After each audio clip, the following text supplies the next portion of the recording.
done.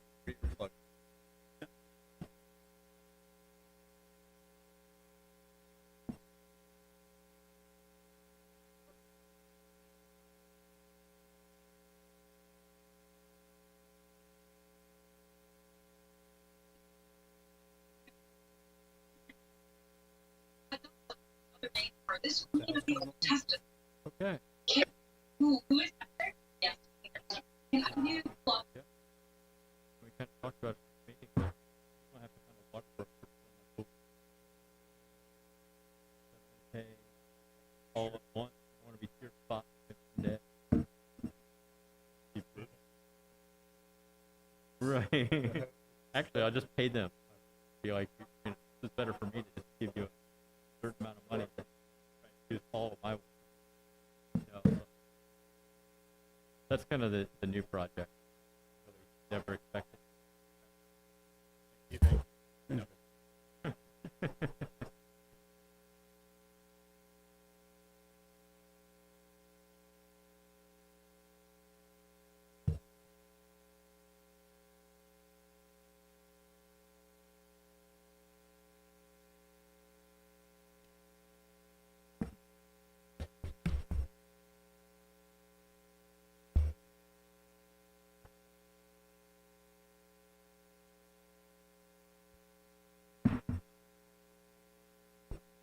No gavel tonight. Is this on? Hello? Can you hear me? Anybody? Nope. I guess now. We're about to begin. If those in the back would like to take a seat.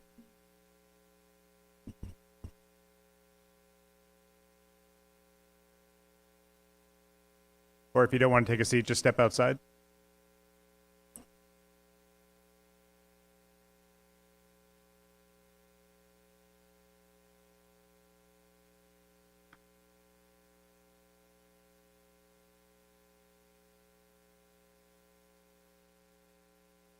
Good evening, everybody, and welcome to the RCSD board meeting on August, is the 9th?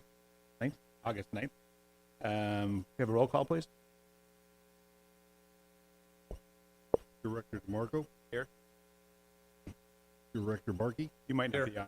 Director Nidickman. Here. Director Zeros. Here. And President Rip. Here. Is your microphone on? Yes, can you hear me? I don't think I'm hearing you through here, but I can definitely hear you over there. Okay. Director DeMarco, will you lead us in the Pledge of Allegiance?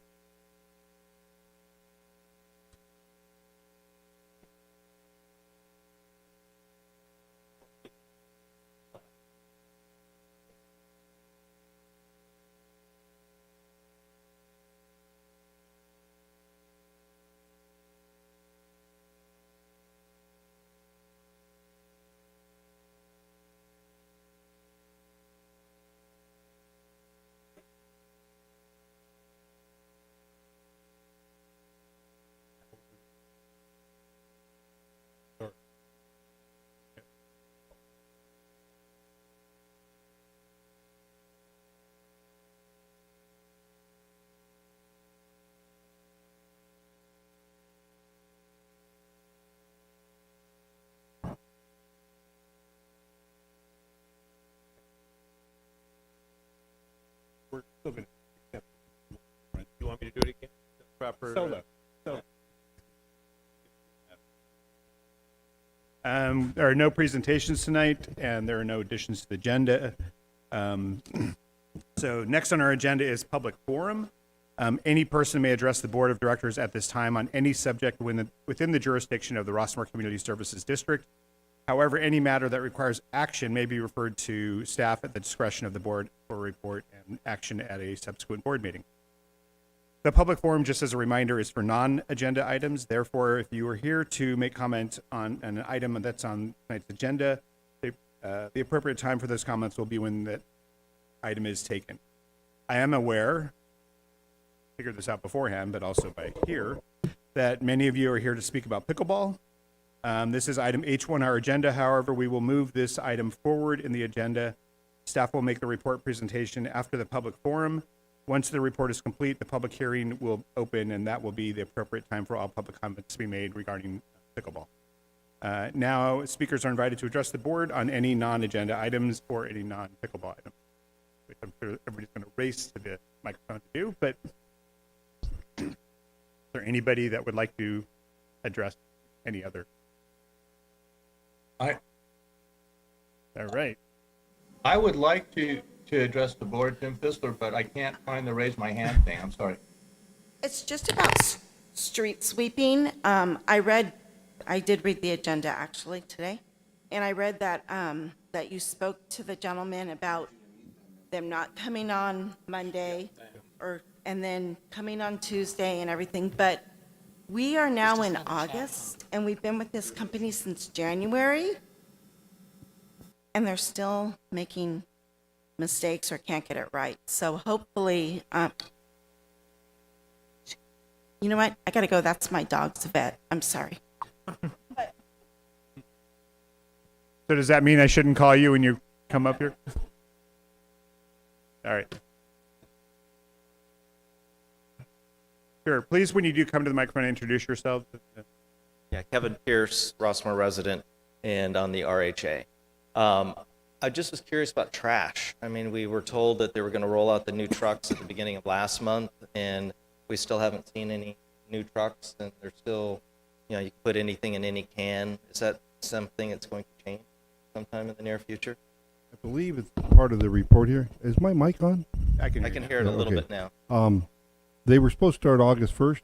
They're backed up. I talked to them this week, and they're lacking employees. They're lacking trucks, and they're trying to figure out a new date. But it's a quagmire. I don't know how else to put it. And it's not only affecting us, it's affecting other cities throughout the county. I just talked to Tarquin, and he's aware of other agencies are having the same exact issues. And so I think we're in for a long haul, and I'm on the phone with them constantly, giving them addresses, being the go-between between us and the resident and CRNR, and I'm keeping the contract in the loop, you know, the waste and recycling contractor from the county. So it's just a journey. I don't know how else to put it, and I apologize, but we're all in it together, and we're trying to make it right. Well, I'm fine with the things the way they are now, with it not changing, but it would be nice to know, you know, when we have to really start separating. So, thank you so much. Well, they won't. I know they won't be enforced. They don't have the means to enforce it for months or years. So they are separating, though. Right. So Okay. Thank you. Are there any other comments? Okay, so if I'm clear, we're going to move to item H1 now. And we'll, We do have speakers on Zoom. Oh, sorry. The thank you. first hand is Joel Block. Hello, Joel.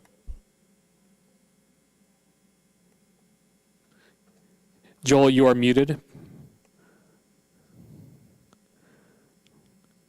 Joel, can you unmute yourself?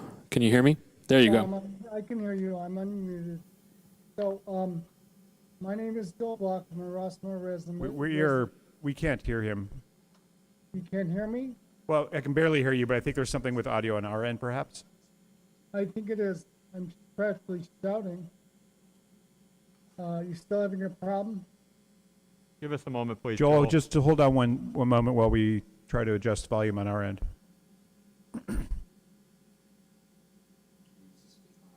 Testing. 1, 2, 3. Testing. Mr. Block, if you can speak louder into Yeah. your device. Yeah. I'm using a laptop. Testing. Testing. Testing.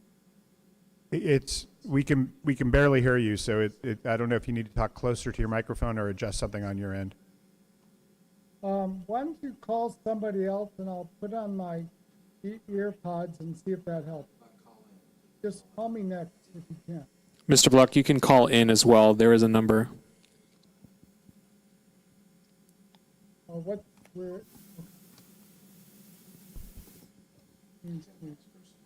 next person to speak on Zoom is Mr. Fissler. Can you hear me? I can hear you. Can you hear me? Okay, thank you for joining us. Please go ahead. Good evening, President Rips, directors, General Manager Mendoza and staff. Jim Fissler, Mesa Water District. and your Special District OC LAFCO Commissioner. For your viewers out there going, what is he talking about? What is OC LAFCO? That stands for Orange County Local Agency Formation Commission. We have 7 voting members on the commission. It's made up of Can you hold on one second? Because I thought it was just me and my ears, but we really are having a hard time hearing the Zoom people. So if you can just hold on one moment, see if we can get it rectified. Okay.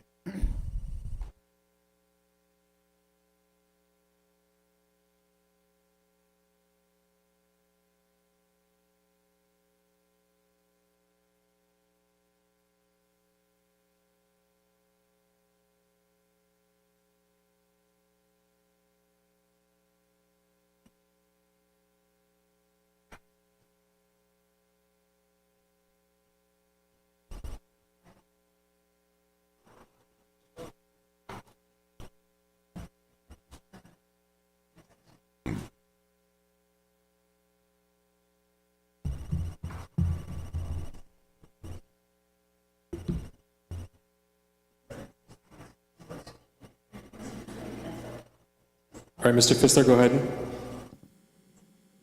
Wow, got an echo chamber. Can you hear me now? Not any better.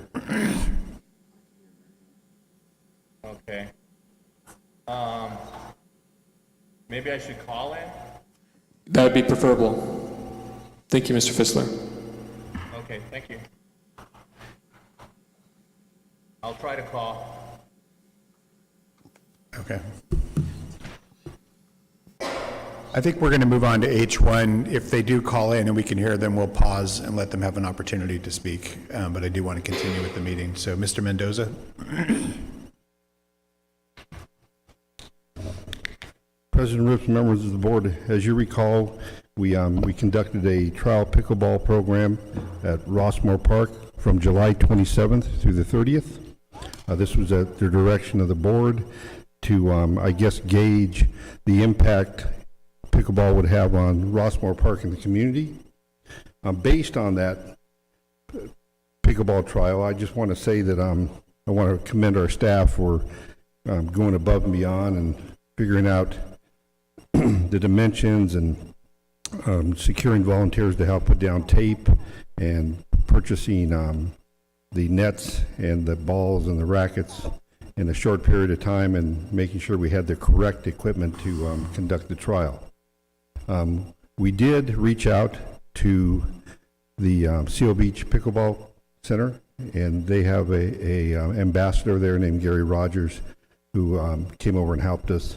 He is a Rossmoor resident. I want to thank him also, and he enlisted some of the pickleball enthusiasts from the tennis center, for the tennis and pickleball center up at Seal Beach that live in Rossmoor and also live around the surrounding community to test the courts out. Tonight, I just want to give you that brief background and then discuss the process in which to evaluate this, because there's a lot of moving parts, a lot of people want to give input, and there's a lot of research to do before we even start discussing a remedy or an action to take. So my recommendation tonight is to approve my recommendation to schedule a study session with our Parks and Recreation Facilities Committee that is made up of the chair, Nathan Ciros, and our president, Jeffrey Rips. 2 is direct this item to the Parks and Facilities Committee to review the recent trial pickleball program at Rossmoor Park. 3, have the Parks and Recreation Facilities Committee formulate a recommendation to be presented to the RCSD Board of Directors meeting for final determination at a future meeting. And then 4, you also have the ability to direct me tonight to do what, other action if you want another avenue. So, as you know, we did take a before and after statistics on a number of issues. One is parking, attendance throughout the park. We did take some noise decimals, and ever since that occurred, you might have noticed the flags were in the wrong place tonight. We've had a couple of people out with COVID, even our small staff. So Chris, our recreation manager, has been gone since the day after pickleball, and Omero's been out sick too. So I'm anticipating they get back, but, so we've been kind of, managing by a Band-Aid. So, FYI, and, but we do have the data. I've been on the phone collecting other data such as, cost on variable situations, either redoing the courts there, building a new court, whatever we decide to do later on down the line after we analyze all the information we have and secure input from the community. So that's my recommendation. We do have that baseline, and I'm sure there's going to be other input. Director Nittickman has provided us with a number of other items that we need to, I guess, analyze and read. Appreciate that, some data. And then Director Sherrills has been receiving some information too from patrons who he's been passing on. So we're getting all that into some kind of formal report to the Parks and Facilities Committee if we can move in that direction. So again, we looked at the impact at the pickleball had on the tennis players and the courts. We looked at, I want to look at scheduling issues with our tennis pros and their lessons because they are somewhat of our lifeblood out there, and I want to make sure that we are able to accommodate their business that they have out there and the way they've been serving our residents, and they've done a good job. They want to look at the impact on the parking around the park. We want to look at the cost of converting an existing tennis court at Rossmoor Park or building a tennis court, a pickleball court somewhere else. And noise level. We want to look at the noise level in the surrounding community, and if it stays there, look at any way we can mitigate that noise level to make it acceptable. And there are a number of different ways that we can look at that. So anyway, in summary, the addition of the pickleball court to Rossmoor community is a complex decision that requires a process, I think, and that I think we need to thoroughly evaluate it. Therefore, I'm recommending that we turn it over to the Parks and Facilities Committee for discussion. That concludes my report. Thank you. We do have some callers on Zoom. I think the first one is Mr. Fissler. So that's, Yeah, we'll go back. Okay, that's fine. Oh, can you hear me? Not any better. Oh, shoot. That's too bad. Well, I guess I will just settle the middle. Hold on one second. Is there any way to turn up the speakers just while this gentleman's speaking?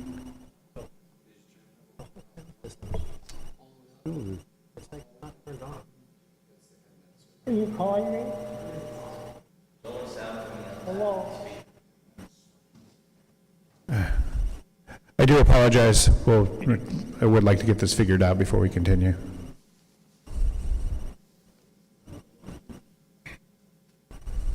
Also, I can visit in person next time, if that's better for you.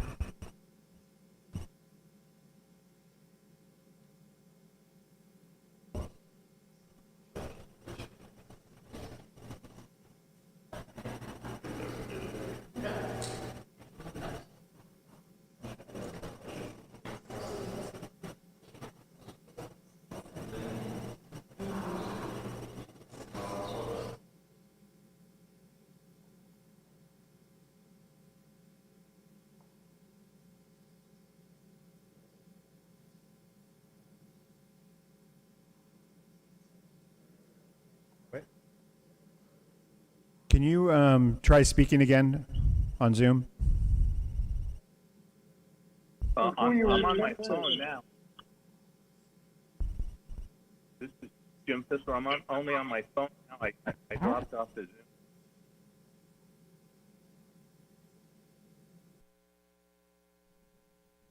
You are muted.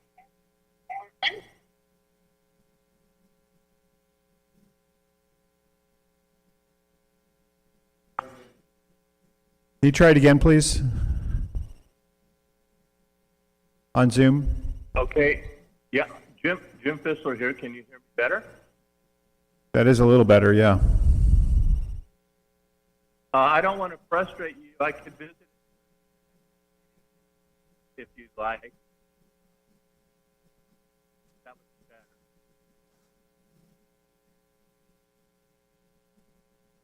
Technician here. Yeah, I'm not even. Head out for years. I can hear someone. So I can- Okay, can you try again, So- please?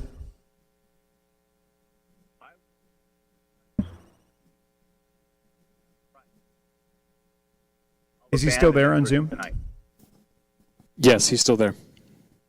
Do you see him trying to speak? Is he speaking? No, he's not speaking now. Can you ask him?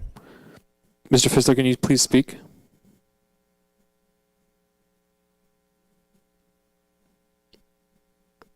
Are you speaking, sir? This is Stacy on staff. I think what Okay, we're just testing the audio from the Zoom calls. Stacy, can you speak? yeah. So we don't have next meeting. Hey, Joe, can you just call your phone and you hold your phone up to a microphone?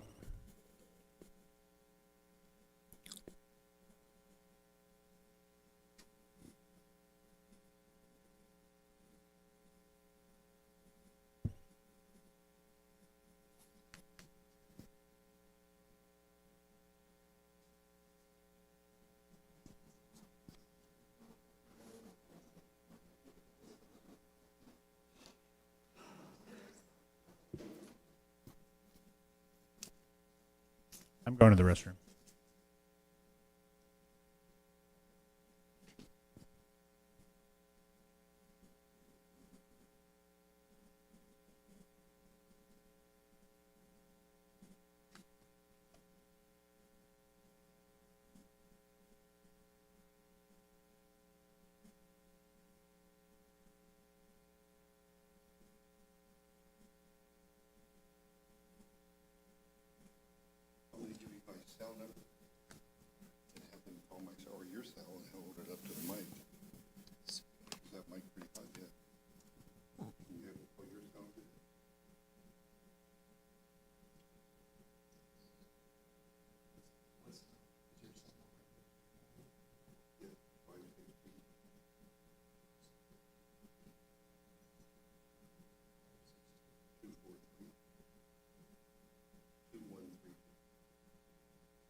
Okay, Zoom audience,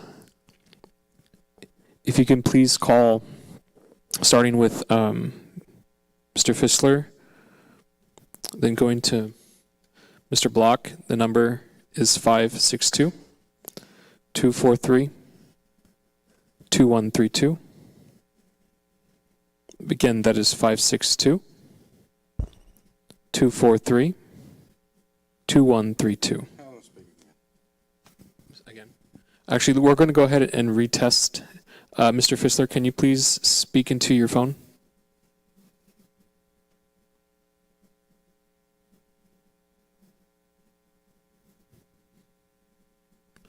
Mr. Block, are you on? Are you calling? Can you try to speak? You are unmuted, sir. I'll try to.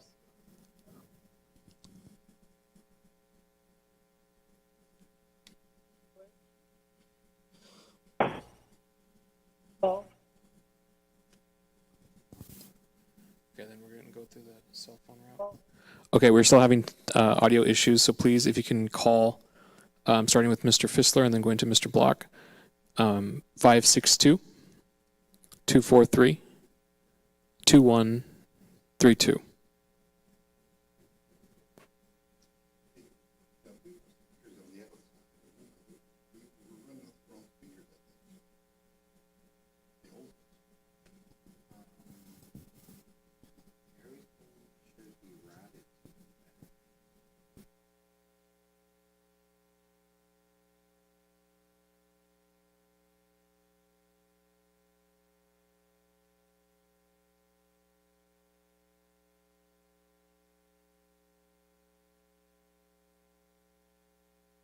Mr. Mendoza?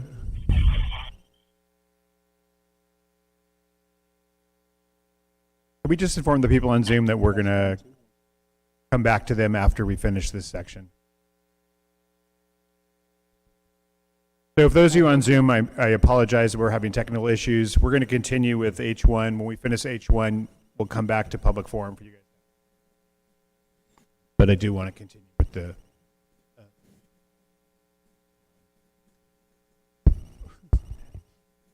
Can you guys hear me now still? There we go. All right, so we're going to just continue.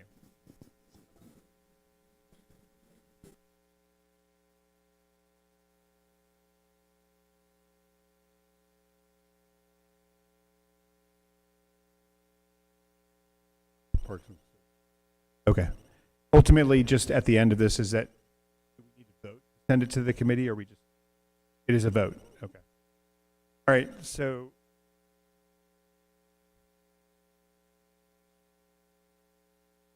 We're just gonna. So we're gonna go into about football. Apologize in advance when I mess up here. Joyce Campio.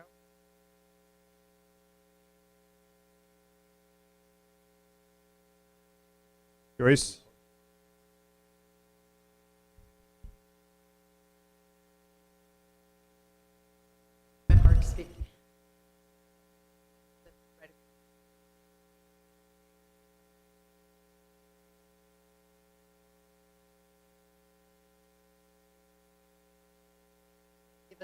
Help here. Very good. I was there. I don't on know. 3 separate.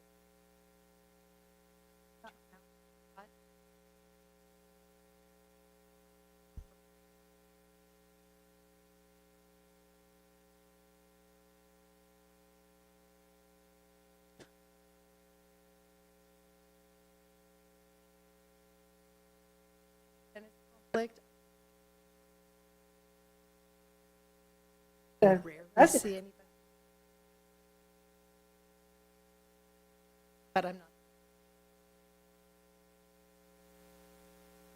not. But I just want to say, for a positive experience for us.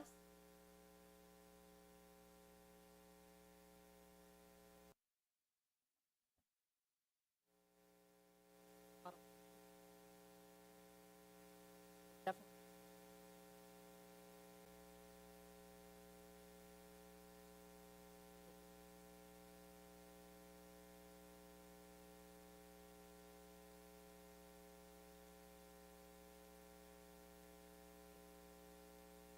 Thank you guys, I appreciate it.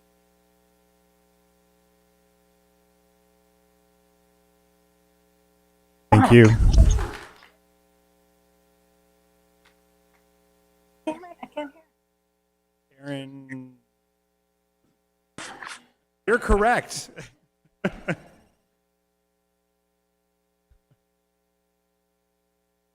Honest and thank you for it was a great experience. Not yet. Old, young, all of my kids were there playing. My kids' friends came to play. Great sport, multi-generational, joy with friends, family. We were there 4 days, twice even in one day, and there met some new people. It was nice to have something in the neighborhood. Ventured out, played pickleball, and this was a great opportunity to have something right in the neighborhood. We could ride our bikes there.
trial gave us a lot of good information that we can make a good decision going forward.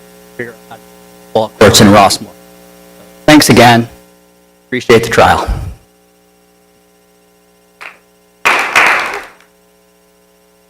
Susan Kaplan?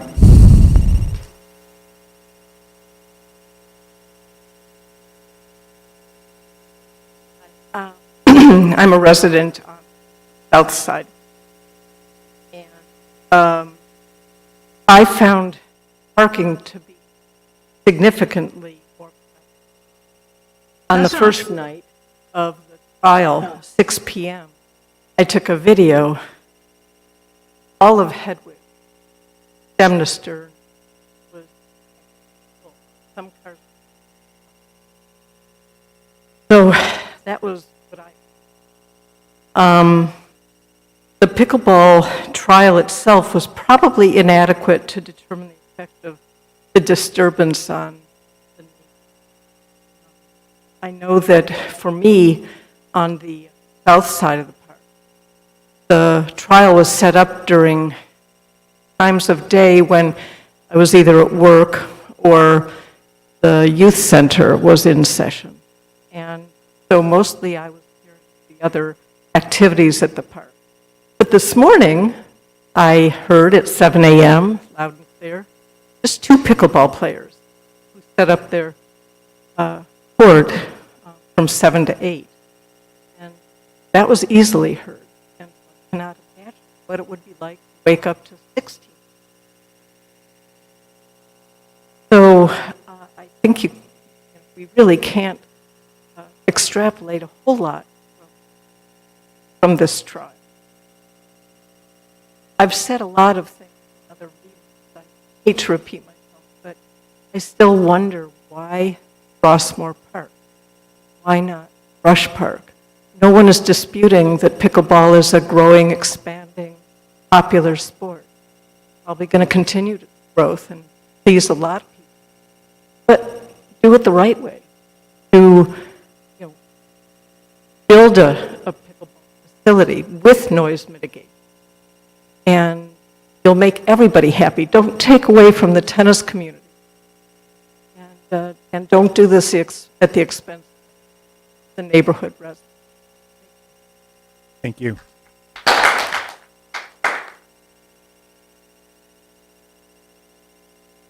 Other public comments?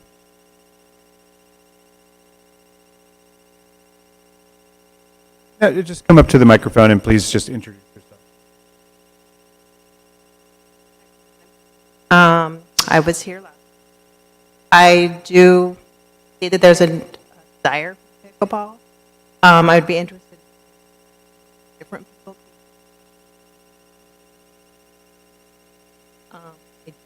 It sounds like it's going to be a fun.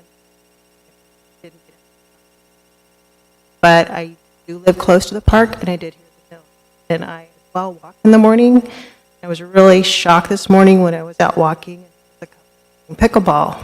7:30 in the morning in the tennis courts that say tennis only. A lot of people would love to use those tennis courts for something else, especially kids, but there's rules. So I guess I would just ask you to kind of look at making sure going forward, and it looks like I'm losing some attention there, but just making sure that before there's a decision made on pickleball, that the rules at the park are still being followed. Sorry. It was 7:30 in the morning and the pop, pop, pop. I could hear it on the opposite side of the park from the tennis courts as I was walking. When I got closer, it was definitely noticeable.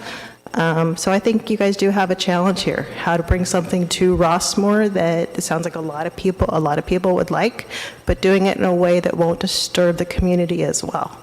So I just thank you for listening to both sides of the story, and hope that you'll move forward with some, I guess, research-backed decisions. Thank you. Thank you. Mr. Mint, I don't know if this is the same issue, but somebody reached out to me saying they're on Zoom and they can't hear people at the podium. So I don't know if do we have another handheld mic that we could put to the podium or something? You could begin. Okay. I mean, it's fine. Yeah. You want me to wait? I mean, I feel bad for the people on Zoom that can't hear any of these Oh, sure. comments. I'll hang so- on. Okay. Just if we can do this quickly, if not, we'll continue. How you doing? That was for you, Ralph. How are you? Oh, okay. Thanks very much. How are you, Director Rips? Doing pretty well, thank you. Good. Are we ready to, let me know, I'm sorry if I didn't hear it. Are we ready to go, or we're just kind of I was chit-chatting just now? wanted to see if we could get a microphone that people on Zoom could hear. Oh, sure. So, and Okay. then I was asking you how you were doing, that's all. I'm doing fine. Yeah, it's a good time of the year, huh? August. Not bad, yeah. Hold on. Nope, not yet. Oh, it's better now. Okay, go ahead. Okay, well, listen, thanks again for the public forum and for, I don't think I'm talking too loud, and for conducting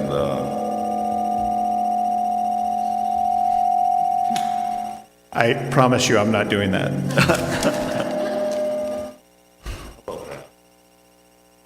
thanks for conducting. Yeah. A lot of staff. Yes. No? Testing.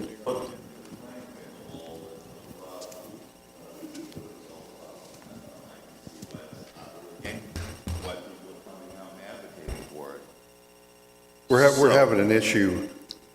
We have speakers on the, old speakers on the outside, and for some reason, they're not compatible with these, so we're trying to work that out. Okay. But it's also whatever's going through our system is not also, so, but, Hi. Okay, is this okay? yeah, All right. thank you. So, yeah, I think they did a nice job, and I can see that it's popular, and we don't want to get in the way of something that's popular, but I think we can do this in a way that serves your users of the park and still doesn't damage the community a great deal. I can't imagine living here and having my windows closed 12 months out of the year because of pickleball, and that's really unmitigated where it's going to end up. I appreciate Joe and the staff doing some sound measurements with their cell phones. I brought my own handheld sound meter that I've used for many purposes, professionally and for RHA. I did some of my own, and I just want to say that one thing I was interested in was the ambient noise level out there, and then the spikes when the balls were being hit. And I measured on Thursday in the morning ambient noise of 50 dB, and the spikes were up to 60 to 63. So that's a 13 dB differential. That's more than double. In the evening, it was a little different. The ambient was louder, probably because we're getting freeway noise there. It was around 60 to 69. Let's just say it was 67. I was getting maximums of 74 to 84, which is a big spike. And I'm not trying to be an expert here. All I'm saying is, I think, and I don't think Joe is an expert, he's not claiming to be, I'm not claiming to be an expert, but you do need an expert to figure out what noise levels is tolerable for the community and doesn't damage the neighborhood. So I'll leave it with that, and good luck. Thank you.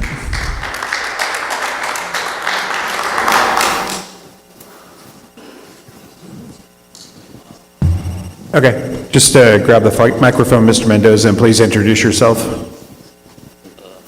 Hi, I'm Quinn Unfried. I'm 17. I thought it was fun. I had buddies my age that wanted to go out and play pickleball all day at the tennis courts when there's obviously a pickleball court over there.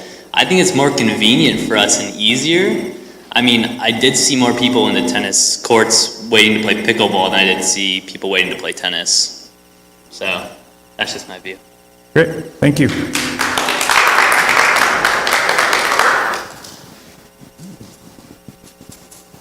Okay, anybody else want to join? Okay, so I'm going to...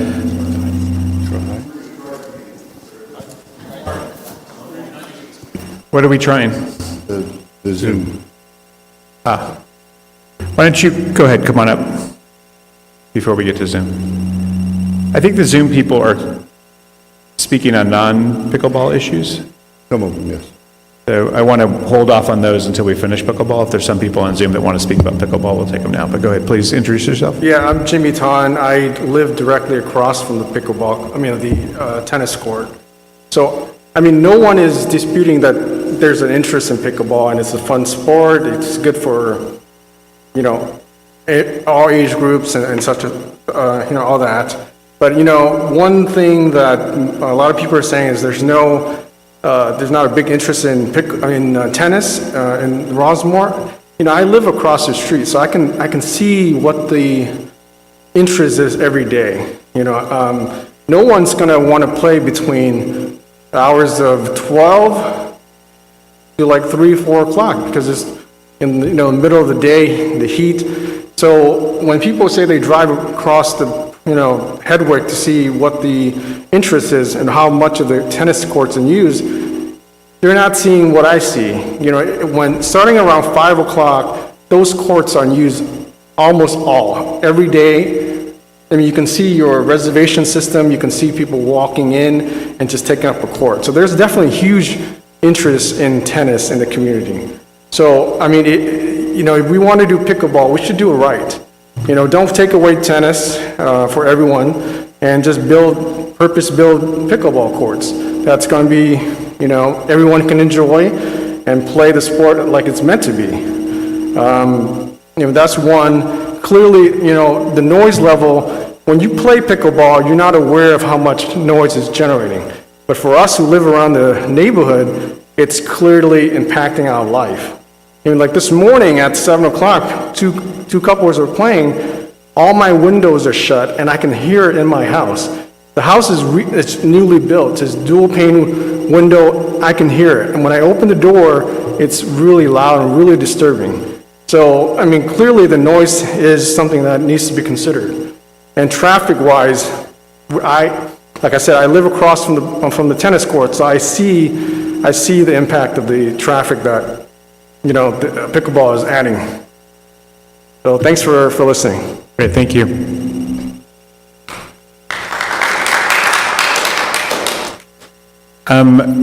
For those that are on Zoom that want to join the pickleball conversation, we're going to hold off on the other public comments until we finish this agenda item.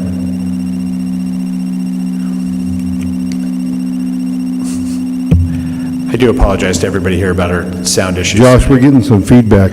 Can you take a look at that? Okay. Is there anybody on Zoom that wants to speak regarding pickleball?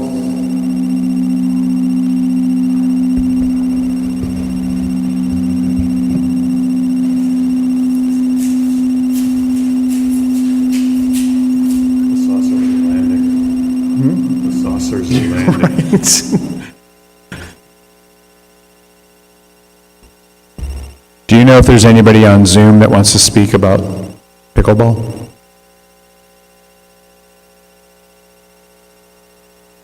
Come on up. You can come up while we're waiting.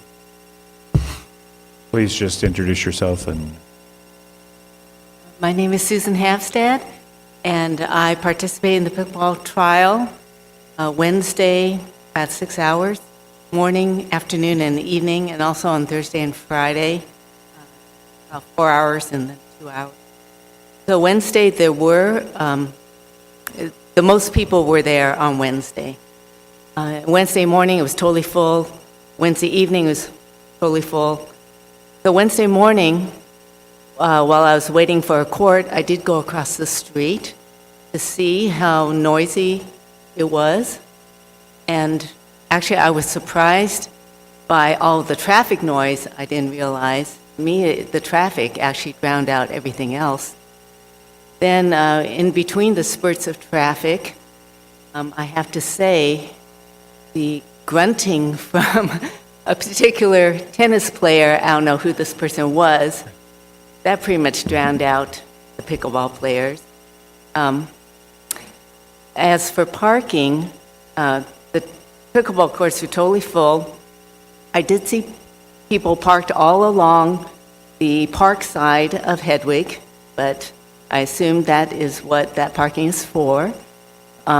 there were still parking spots available on the other sides and on the back side, because I did walk around and take a look. I think that's all I wanted to say. Great. Thank you. Thank you very much.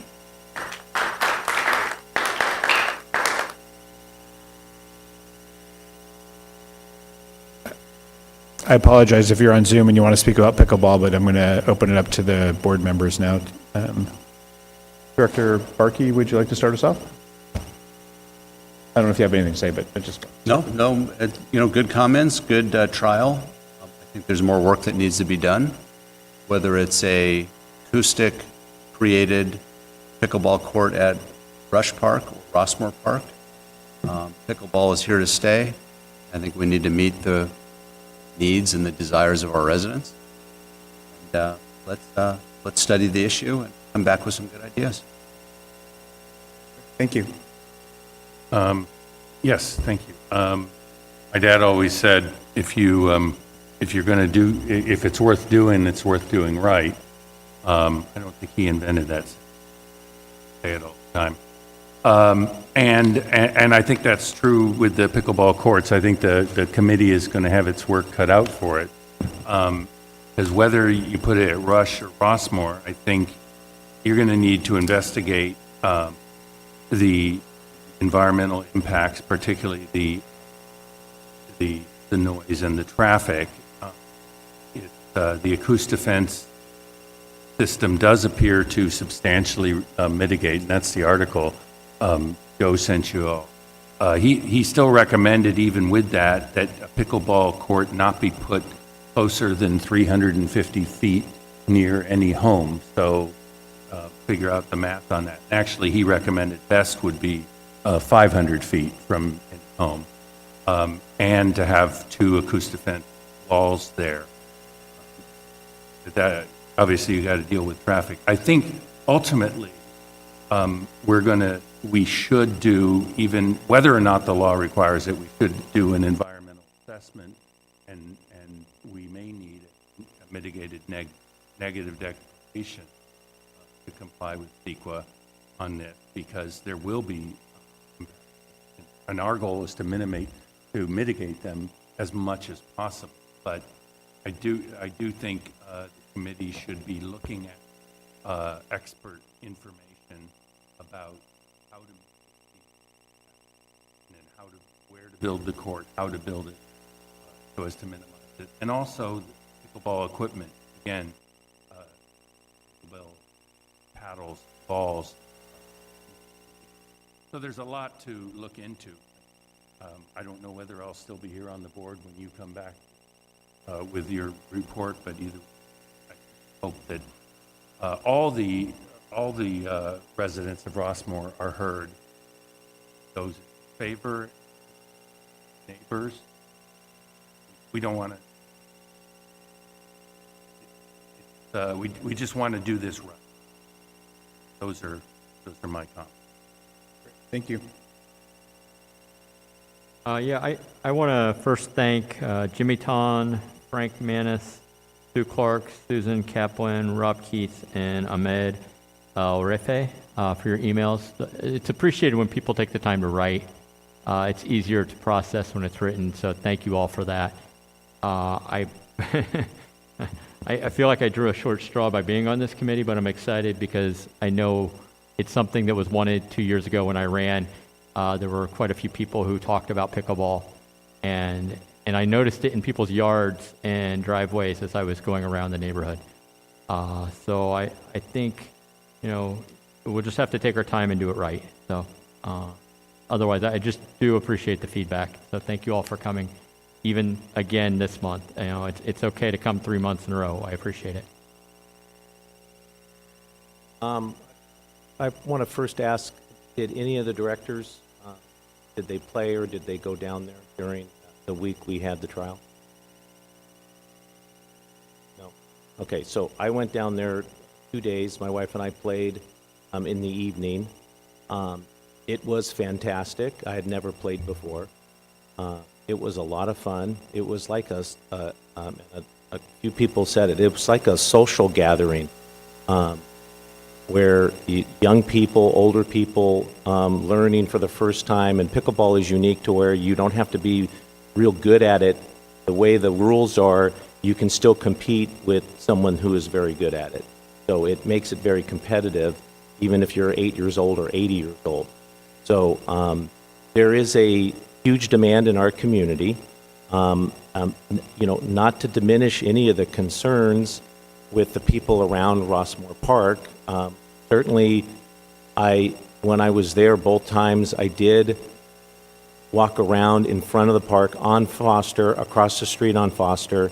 At that time, all the tennis courts were being used.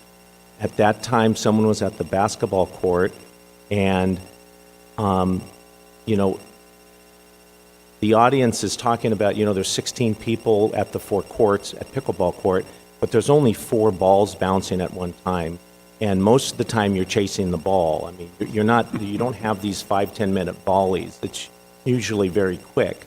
And some of the newer balls are even softer and make less noise. So I'm all for researching this. I don't know if I'm going to be for paying for an environmental study like something like the county's going to do.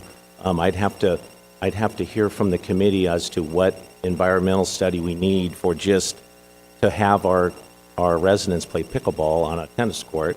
But I enjoyed it. I would like to play pickleball in Rossmoor. And when I was listening to everybody, I'm just wondering, we got basketball courts there. When we put in the basketball courts, whenever it was, did we do an environmental study for all the sound and noise that brought the softball fields? Did we do an environmental study? Did we do a sound study on that? The softball, the volleyball court, the kids. I mean, it's our park, and I would encourage the board to go and, I would want another trial. I would want to play it again and continue to gather data while we figure out, what we're going to do, while we see how much it's going to cost to build a new one at Rush, because we're going to have the same problem at Rush with maybe the people that live around Rush Park. Because they're not going to want, they may or may not want.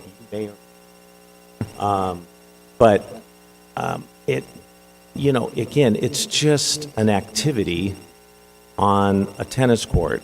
And I think there is material technology to minimize, I would say minimize all the tennis courts with sound, the sound product, sound mitigating product, right? Because, again, I don't live around there, but when I was out there, you could hear the tennis ball going back and forth too. Different pitch, but you could hear the grunting tennis court, people playing basketball. It's people just living, having activities at our park. So to me, let's not lose track of it's our park. Yes, I understand, we don't want increased noise, so let's work on the noise thing. But I didn't see a parking problem at all. I was there at the evening both days. We parked on the opposite side of Rossmoor Park. There was ample parking. All 4 courts were being used, and all the tennis courts were being used. There was ample parking on the other side of the park, in the park stalls. So I just think I'm for pickleball in Rossmoor. I enjoyed it. I'd like to do it some more. I'm not going to drive to Seal Beach to play pickleball. I'm not going to do that. And I know a lot of people probably won't do that too. Some of them will, but it was very, very convenient to either get in my car or ride my bike to Rossmoor Park to play pickleball. I would love to see, what the cost would be, where we would put something in Rush Park, but again, that's incurring a cost. If there is a demand for this, which there is, we have 4 courts. I would like to see, while we are researching this, we continue to gather, we let our fully capable general manager, who has done this all of his life in terms of park and recreation, to devise something to at least, we have a huge audience here that wants to play pickleball. He needs to be cognizant of the noise factor. Again, he can continue to collect data on the parking. I still think there's ample parking at our park. So I would want to see us continue to allow pickleball. If 7:30 is too early, then let's move it up. I think on our trial, it started at 8, correct, Joe? So, again, 9, started at 9. Okay, so I would, I mean, I went in the evening, but, I know a lot of players like to play early, but if it's too loud early in the morning, okay, until we kind of come up with a plan for the sound mitigation, which I'm sure there's technology and material out there to completely muffle that ball, okay, especially in the pickleball, right? So we also have large trees that reduce the sound. It wasn't, in the evening, it wasn't that loud. With all 4 being done, all the tennis courts being done, it just sounded like a park. So,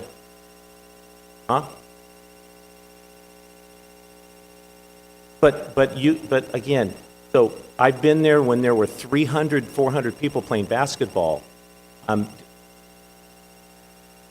I absolutely want to hear your comments, but you need to come to the microphone so that the people that are outside the room can also hear. Listen, I'm not saying that there's, certainly, if that was just a flat piece of I mean, ideally, let's not do any activity, and then we're not going to have any sound there. So it's a park. There's going to be noise at a park. So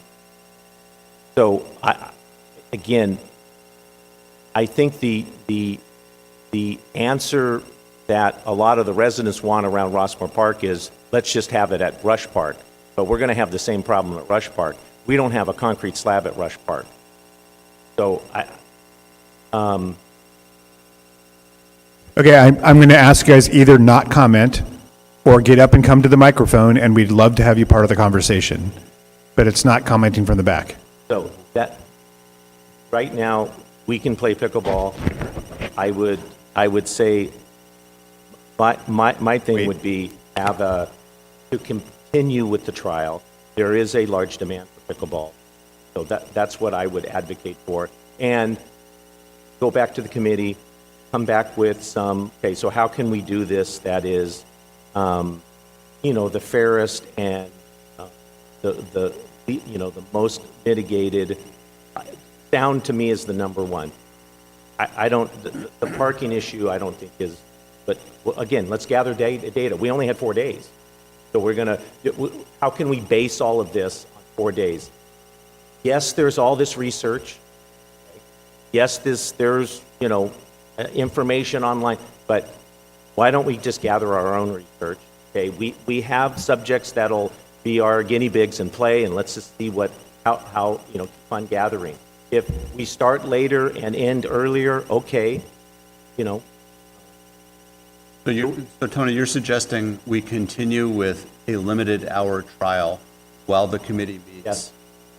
Comes up with a longer term game. I think that there's such a demand in Rossmoor, I think it warrants that, but it also will add to the data collecting. It's going to paint a clearer picture in my opinion. Your guinea pigs aren't the players, your guinea pigs are the neighbors who have to sit through that. The courts are too close to that, to homes. Mark, you weren't out there. They are too close to home. But you weren't out there. They are not insulated in any way acoustic. Okay, so If if you could come up with trials that were that were properly insulated from the homes, then I think that's a good idea. I don't think that, The tennis courts and the basketball courts Are and the not softball insulated. field It's are not com- acoustically. It's completely different. The grunting may be the same, but the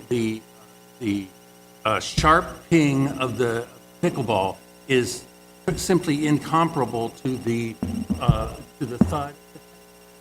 They're different sounds. Hit the human ear. And where that, Plenty where of our, studies to show that. where our court is,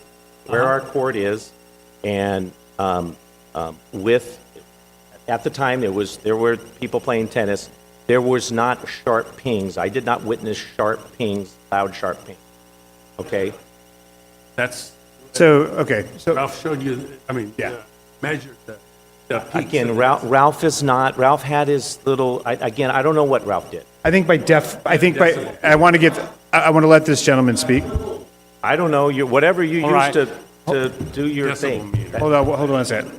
So, Guys, can you please introduce yourself? And then- my name is Dr. Ha Dang. I live in Hedwig. So, Tony DeMarco, right? I believe that you live in Rossmoor too, and you said that you like to buy to Rossmoor Park a pickleball. But tell you, the street in front of Rossmoor Park is not Foster. It's Hedwig. Okay. So you said that you walk around Foster. What does it mean? Say that again? You said that you walk around Foster to measure the I meant the street in front of the tennis courts. Okay, that's Hedwig, not Foster. Understood. Okay. Understood. And So second- I'm sorry I made that mistake. I meant the street in front of the tennis courts. Okay. Hedwig. So second, My I apologies. live in Hedwig, and in every Saturday morning in softball season, I already wake up by very heavy noise already. And if you add more noise to that, how can people sleep in the morning of a Saturday? Why people need some very quiet time. In every morning in the regular day, we have a lot of traffic for Rossmoor, for Weaver, for Lee Elementary Schools already, right? And sometime weekend we need some peace, some quiet time for the morning, but you will wake up by a lot of noise for sport in Rossmoor Park. And now you want to add more thing in that? Can you imagine that? What time are you awoken with the softball noise? Softball like 8 or 9, tennis court open by 7 a.m., right? So if tennis court open 7 a.m., the people come there, will come there by 7 a.m. for pickleball too, right? So are you suggesting we shouldn't have 7 o'clock tennis either? I didn't hear much about the tennis court, but I suggest that, we should not add more traffic or more noises to that park. Okay. How long have you lived there? I lived there for more than 8 years. You did know that you moved next to a park. I did know. I didn't know to move there, and the noise keep moving up and up in terms of level. Okay. By the time I moved there by 2014, it was not like this today. So you'd prefer no pickleball, or we have pickleball and we have the same conversation with the I neighbors at like Rush Park? pickleball. Don't take me wrong. I like pickleball. I feel people enjoy it, right? I feel old people, young people play together. And I do play tennis next to them, watch them, right? So that's kind of fun game. I believe so, right? But imagine that we have a heavy traffic up there, but we have less traffic here in morning. The weekend, how do you think? So your solution is Rush Park? That's what I recommend. Got it. Thank you. I'm going to take a couple more, then go back to the board. Back. I would like to ask all of you as board members to address this issue as board members, Tony, I don't like the fact that you're basically telling us your preference and what you like and what you want. I'm hearing that our court is already a pickleball court. I thought you guys were checking this out, not already making a decision. There was a couple there this morning that I think had reservations to do so. When I asked them why they were playing pickleball on the tennis court, because they were told it was all right to do so, and they did it often, okay? I would like you all to be professionals about this. Let's make a good decision for the community. Look at the noise issues. Yes, we live across from a park. All the different issues of the noise at the park are seasonal. They come and they go, they raise and they lower. There needs to be some downtime. For those of you who don't live across from the park, maybe you don't understand. We didn't all buy across the park a year ago. The park has evolved and changed. The noise has increased. I close my bedroom windows sometimes at night or in the morning because of traffic from the freeway. And you guys want to add more. I would just ask you to do this professionally, come at it from a professional point of view, and not from your personal biases of whether you like pickleball or not. I've never played pickleball, but Hold on one second. Was it your recommendation also that we should look at Rush Park, not Rossmoor? I recommend that you look at it doing it correctly. And if that means that you're going to put a pickleball court that has the soundproofing, I don't think you should take away from the tennis courts personally. They're often used. They're used a lot. They're enjoyed. Okay? You guys have limited the activity. I've lived there since before the tennis ball courts, okay? If kids had it their way, they'd be in there rollerblading and roller skating, but that's not allowed. Okay? Do you think we should allow that? No, I'm just saying if you're going to limit what activities can be there, you're limiting it for a reason. Be consistent with the reason that you're limiting things. There's an MOU out for the softball league because of all of the issues that came up because they tried to increase the softball usage at that park to the point that it disturbed the neighbors. It's already disturbing, but we do live across from the park. We like activity, so you're going to put up with something, but don't keep asking us to put up with more. There's also a court, decision that's telling you guys how to take care of the softball field because you guys put that red brick in there that blows dust all over. Okay? You guys have signs up so that people can't do their remote control cars on the dirt. You have a sign up that says if anyone's in there when it's wet or muddy and they're damaging the dirt to call the sheriff department. I mean, that's a posted sign. Should we not have that? You guys have rules to follow. We do. I'm not saying don't follow them, but I'm saying if you're going to have them, follow them. Don't allow pickleball on the tennis court if it says it's not allowed because you like it, you think it's a good idea. No, do it the right way. Establish some. I just want to say, I need to say something, right? Go ahead. Personally. One is, just because somebody said that we allowed it or that the staff allowed it doesn't mean it's so. No, I'm just saying I want to finish. I'd like to finish, please. I also think that just because Tony has shared his personal thoughts does not in any way mean that he is not going to, as he always does, look out for the best interests of Rossmoor as a community. And I think it's actually out of line that you would think that he wouldn't. He's also a resident, and he's allowed to share his personal views, but he always makes the decisions on what's best for the community, period. And I think that I would request that the personal attacks are saying that we're not being professional, we're not going to look at this professionally. I didn't say that you weren't. I asked that you would be. Well, there's an implication there. Well, there's an a lot of implication implications. there. There's a lot of implications going. Why is the pickleball being pushed so hard that there was flyers delivered across the street when we all knew there was going to be a pickleball trial going on, but yet there's flyers being delivered. There's advertisements being delivered. You guys are going to great extents to promote this pickleball because the without residents you asked. want it. But before you asked all of the residents, do a survey of all the residents. My understanding is there was a survey before, and then pickleball was stopped. It didn't go through. Do a survey again. Just do it the right way, gentlemen. That's all we're asking. We are doing it the right way. I hope so. Yeah. Well, that is the recommendation tonight, one of them anyways, from the general manager, is to have this go to the committee for further review. Then I hope you'll explain what that committee is and what they might do, because I don't think a lot of us know. So thank you. Fine.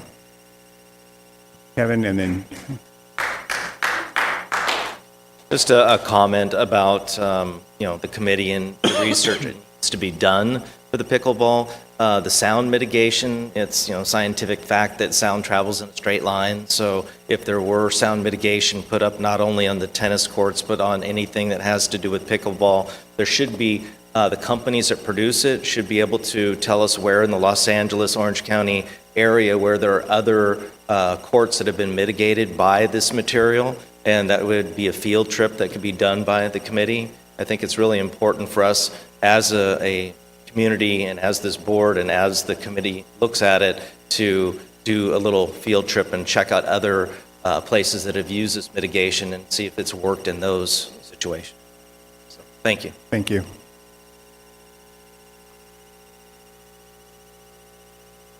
Just briefly, I'm a little disappointed that no one besides Tony was able to go out and listen qualitatively to the sound during the trial. So I think another trial would be good, so that you guys could hear it for yourselves, see what you think. I can line up a game anytime you're available. I do want to say that Ralph, there's somebody waiting behind you that wants to come up first. I do want to say that it's not, I can go out and listen. It's not my ears that matter. I went and took my mom mattress shopping. She said, lay down on the mattress, tell me what you think. I said, it doesn't matter what I think. It's your mattress, right? You have to be comfortable with it. And so I only say that because thank you. The decibel is a scientific area that we can look at, and then it's really people's perceptions. Whether that sways anything or not, it doesn't matter what I think, right? Because I can't hear anyway. So, but I appreciate what you're saying, and I appreciate what you're saying.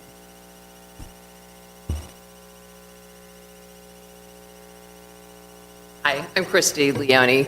I didn't quite understand when I came here that there would be so much contention back and forth. Honestly, as a resident for 25 years, I think we were just asking for some equal access to a facility that we have that sometimes is not always utilized.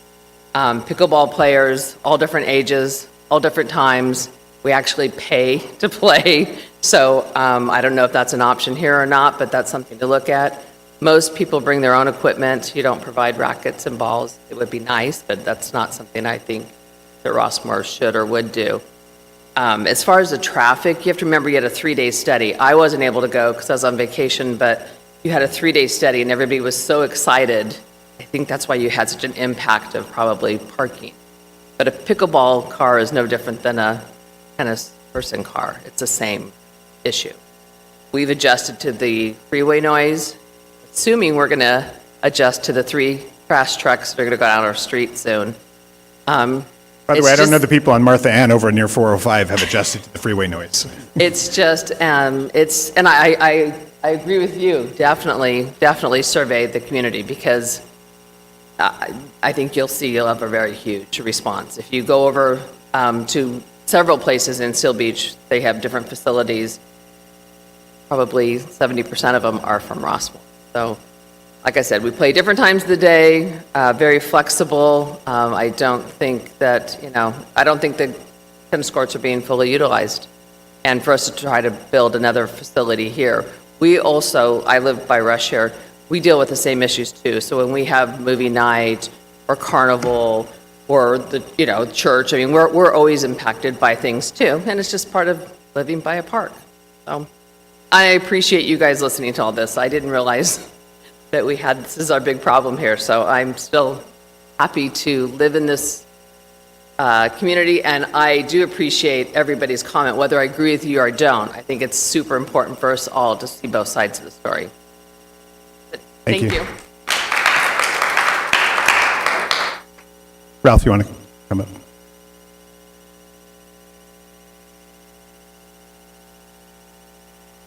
A little concerned about the proposal to just start football, not as an ongoing test.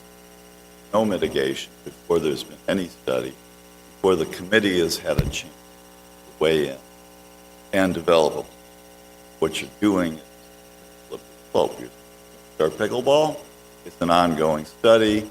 The committee could take months, it could take half a year, whatever. You're really not doing the thing you want to do. Like, way to not hope you don't move down.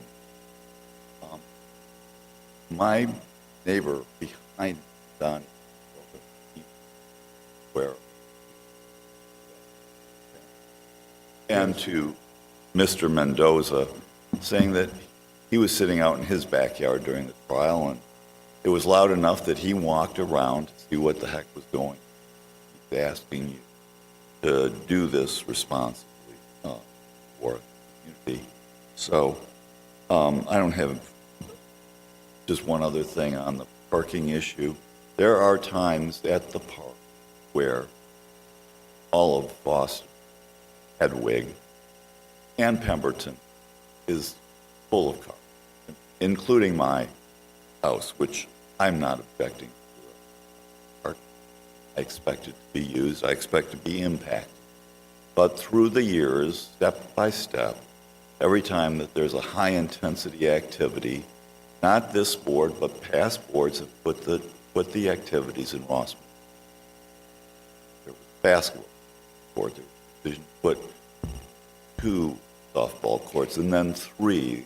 That wasn't that long ago that 2,000 square feet of grass came out of Rossmoor Park. Decided it wanted to expand softball further. And here we are at another juncture, and the go-to decision was, let's just put it in Rossmoor Park. In fact, let's just start it up without any mitigation study. I'm asking you not to do that because, and I don't want to impose anything on this park because we've been imposed on, but you can do it responsibly. This park has almost entirely thing on. There's probably some exceptions. It's mainly passive activity park. And there was never anything, the founding of Rossmoor, that's laid down the rule that ours would be a high-impact park. This would be a low-impact park. I've looked at the history now. So if you can do it responsibly, it would be, you would have the benefit of a parking. There are times, like during softball season, when another 16 vehicles is going to make a big difference. That's like 160 feet of roadway with cars in it.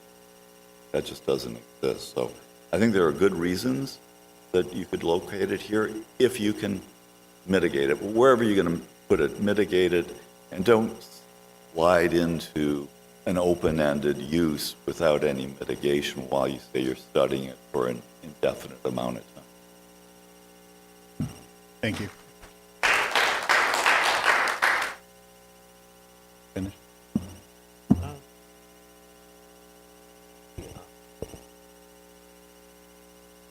I can't hear you. I was just going to say, can we do it out in the parking lot at Rush? Joe?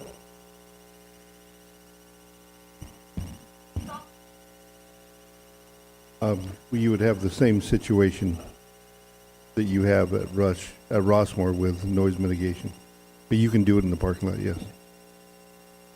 There's no fencing, of course.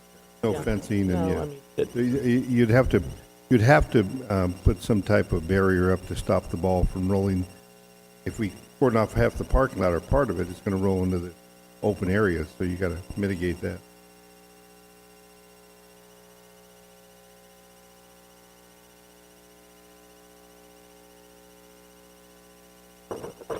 Need you to come to the microphone.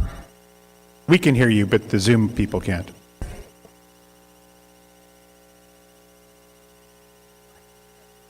Pros that give lessons at the courts We have 2 tennis pros that give lessons at the court, and yes, they pay by the hour.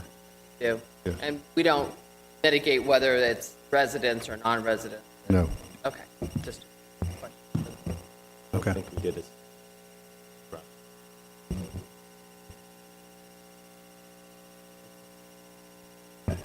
I don't know. Like Said- the gross revenue from, We can, I mean, it's in our budget. I don't I don't know, he asked me to Yeah, ask for you because it's- I was just up here. It's, All right.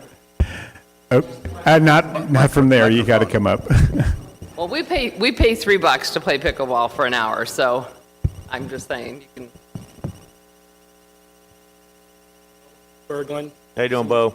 Shaved my head since I saw you last time, Tony. Thanks for recognizing me. Just to speak to your answer, I mean, I just wrote off my 2021 taxes. Court fees were about $20,000 for the year. And that's yearly. There's another guy. So it's substantial. I hope it's helpful. I'm probably the guy that said pickleball was a great game. I think it is. I enjoy playing it. I ordered some paddles to maybe play on my own during the trial, and I was going to return them, and my wife was like, don't return them. Maybe you and I will play. I enjoyed playing it too. I guess being a tennis player helped me be good at it, but it was, I played it with my nephews and my dad, and it helped. They're not tennis players, and we could have a fun game, and if I ripped the ball against them normally on a tennis court, it wouldn't be interesting for me or my dad, who are like 5-0 players. To speak to just a couple things, so just to say, like, all these people that love pickleball, I love seeing them out there having fun.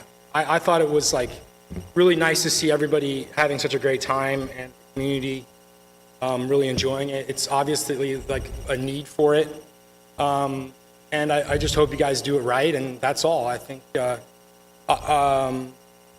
to speak a little bit to a couple things, I think that the controversy regarding the sound is definitely a known issue. All you have to do is Google it, and there's like Los Angeles Times articles and articles of HOAs, and there's a video of someone in San Diego, tennis player, telling the pickleball players to get off the court and everything. And so there's a lot of contention, I think, in the issue. So I think it's valid to what you guys are doing to really explore doing it right. And I just hope the best thing happens for the community. And teaching people tennis here, I have a lot of residents take lessons from me. Probably 75% of my lessons are residents. The other ones are people that live really close by, like El Dorado West or Steel Beach, who come. So thanks again for one thing about the trial, I will say this, and doing more is, I remember is that there is like a lot of people that really like to play pickleball that drive very far to play at Seal Beach, who may or may not heard of our trial. But when courts permanently are here, either at Rush or at Rossmoor Park, and pickleball players start to know there might be a bigger crowd from people on the outside. But thank you. So, Bo, I got a question. Thank you for coming up. Sure. Thank you for being a pro at our tennis court. I think, I'll speak for myself, but I think the board will agree. We have, we're not here to diminish what you do for Rossmoor and tennis in Rossmoor at all. Okay, so question, this is just, we're exploring, we're trying to get answers, right? We're debating the issue, right? Sure. So, how many, we have 2 pros, you're one of them, right? How many, in a given month, how many hours are you, or how many days are you using a Rossmoor tennis court? Again, you can, roughly. Well, my schedule, I've carved out a 2-day weekend, so I work Tuesday to Saturday, and I'm on the court 6 to 8 hours a day. During the school year, it comes out to about 37 to 41 hours a week. During the summer, it's varied. Last week I did 32 hours because a lot of people were out of town. But normally 35 to 40 hours a week. And what time do you start? Roughly, like? Right after the school day ends. So as soon as kids can start getting there after school. And then I have a few adult clients Thursday and Friday morning that get up and play with me early, like from 7:30 to 10. And on Saturday, I start at 7 a.m. and at 6:30 p.m. So I don't do Sundays. People want less on the weekend. When you're out on our courts, are the times that you're out that you can answer this question, are typically all 4 courts being used? No, but during prime hours, yes. What's the prime hours? I would say something between 4 and 5 to 8 p.m. on the weekdays and Saturday mornings. You don't come out on Sunday? No, I don't come out Sunday. Okay. Thank you very much. And Director DeMarco asked just about all the questions I was going to ask, but which is good. We're all trying to get more information. The other pro, he works about the same number of hours, but different. You overlap. We definitely during the. I don't want to speak to how many lessons Fernando has, but okay. During the prime hours, we're both there. When I'm there Tuesday to Friday, from like 4 to 5 to 8 to 8:30 p.m., we're both there usually. Friday night's a little less busy. Like I finish at 7 and there's not many people on the courts. But on Saturday mornings, we're both there. Okay. And in the evening hours, the other two courts are likewise full? Yeah, people are playing tennis. People are wanting to play tennis. And are waits as well, or? Yeah, oftentimes someone's waiting for a court. I was joking with Joe about how like we're talking about the court etiquette thing, where you should get a sign-in sheet or something like they have in New York City. But because I always joke, people will go, "Hey, how long have you been playing?" And I'm like, the answer is always going to be, "I just got here." 6 hours. Because then they'll track it for an hour, because the rule is an hour, so they'll be like, okay, an hour from now, we can play. But I know the person's been there for like 2.5 hours. Mhm. I heard them say 5 minutes. I'm not trying to, be the one who Okay. tell them. So they're pretty busy evenings and every day and Saturdays, and you don't know about Sunday because you're not there. Yeah. Okay. I would like to think maybe it's a little better on Sunday and Monday when I'm not there. I know Fernando works. But, I mean, you pick those hours, I mean, presumably those are better hours, maybe. I made my schedule for myself, one of the benefits of being a self-employed contractor. And I'm guessing that pickleball players would have the same aversion to playing in the middle of the hot summer day as tennis players. So I guess if we had time differences, it really wouldn't work. Certainly in the summer, yeah. Okay. Thank you. Yeah. Thank you very much. President Rips? So, can I summarize a little bit, please? May I? Yeah. Real quick. When we got into this agenda report, my point to push it back to the parks facility was in order to keep this from happening, but it happened. Here are all the variables, and I had my list ready to dive deep into this. This issue now has brought up a lot of residual issues on the courts. One is etiquette. You should be on the court, and what our rights are to the other tennis players if they're waiting. Private lessons.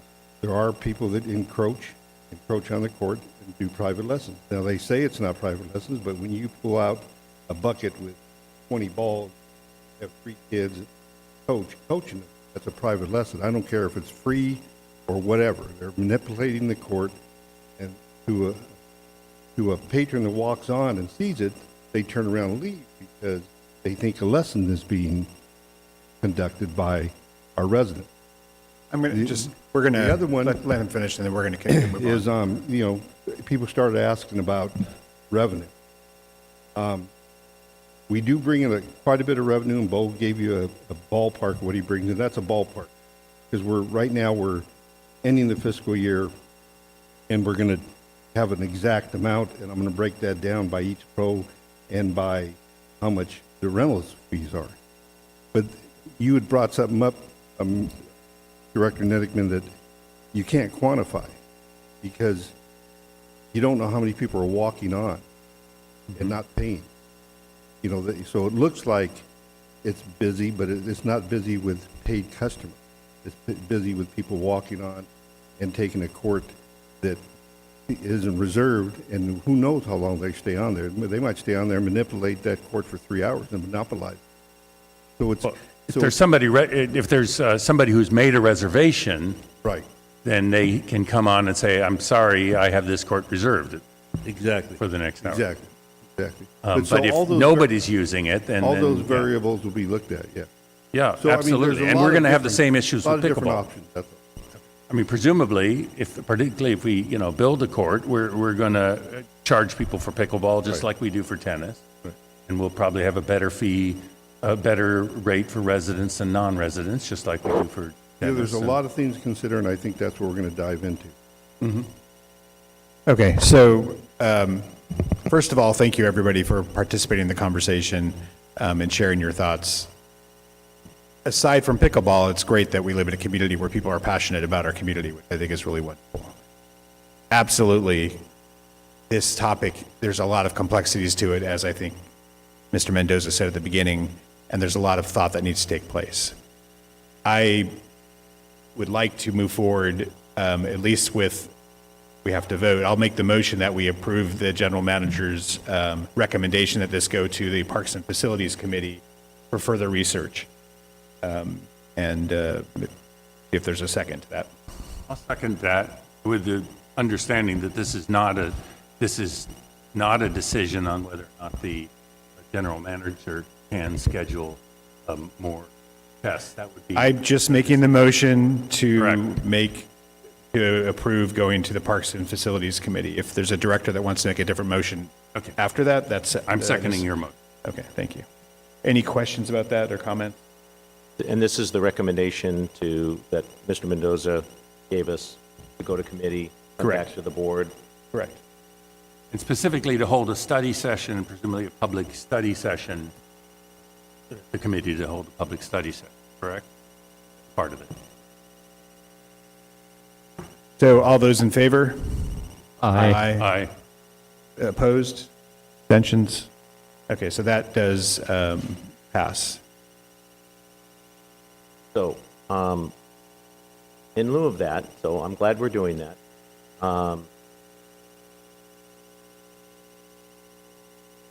I'd still like to come up with a schedule to where we can continue to gather information. I don't think we gathered enough information for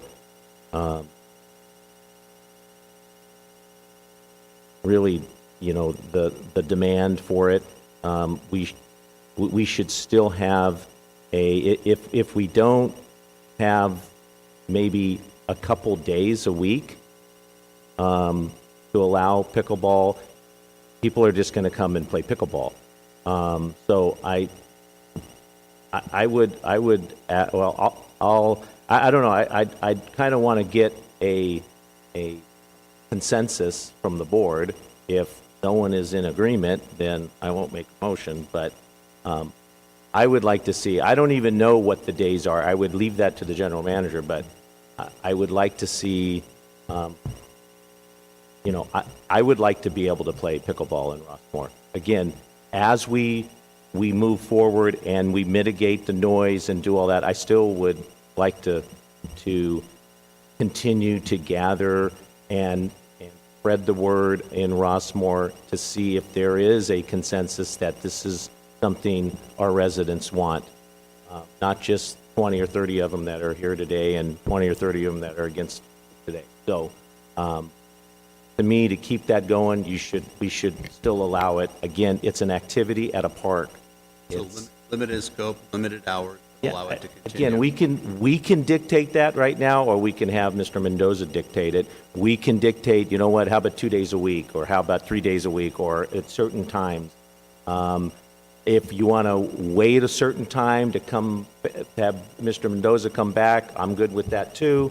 But to say that we now have to wait until, and again, I don't know what the committee is going to come back with, but environmental impact reports and all this, these studies and stuff like that, it sounds to me like it's going to be months. And if the recommendation is no, not at Rossmoor Park, we're going to have to build a new court, so now we got to, that's a CPI or a expenditure and all that. You're talking about it's going to be a long time. So I just know that there are a lot of residents that want to play pickleball.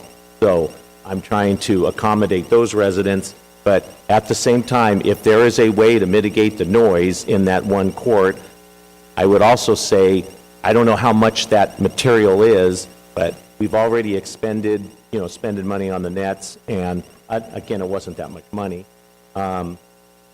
So that's what I'm asking is there a consensus to do something, not just have zero and just wait until we come back next month and we talk about it, and,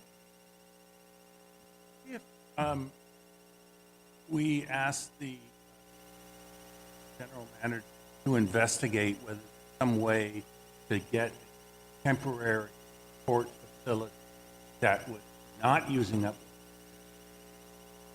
not on the edge of the park, I don't know what that would involve. I don't know if it's feasible, but if you could put up, wooden planks, a temporary facility, either, next to the building, Rossmoor Park, closer to the Central Park, closer to the Central Park, or next behind the administration building, where at least you also have the sound wall. Something that have the general manager come back and at least give us some ideas on how we could do a temporary facility that was. We've heard a lot. Time neutral. Could be all the above. That would be, I don't know if vote or not, but we asked the general manager to figure out some temporary solution that doesn't cost. Because those fences are.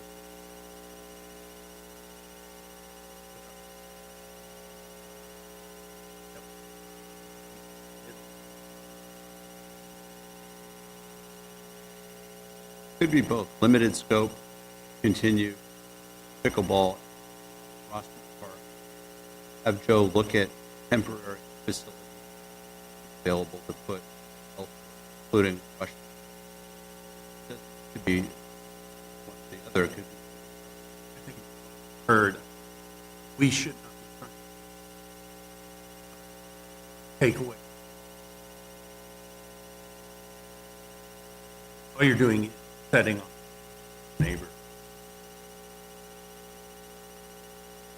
That's But possibly temporary. But again, we things still don't become- know. We still don't know. Right now, I'm sorry, but I'm sorry, we're finished, I'm sorry, we're finished with public comments. Will not take me long. Mr. Mendoza, can you turn the microphone off? We're done with public comments, thank you. I appreciate it, thank you. Whether it's temporary, what I was going to say is, we still don't know do we have dormant time on the tennis courts? Is our tennis courts being all the time, all four of them? No, not 24/7. Clear, though, that you could say, I just think it would be unfair to the pickleball players. We could say between the hours of 10 a.m. and 3 p.m. every day during the summer, let you play. Some people take advantage.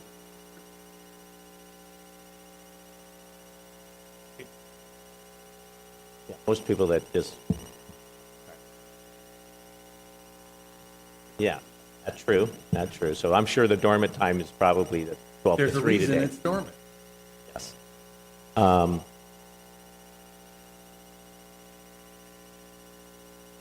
The other thing too to consider is usually again, just my 2 days of playing, you typically don't go there with one ball. You have several balls. So the fencing is, while nice, you have 4 courts in one tennis court, right? So they're constantly going around, in the middle, and then behind you it gets stopped by the fencing. But in Director Nidickman's suggestion, even small netting like a net around it might work. I don't know how.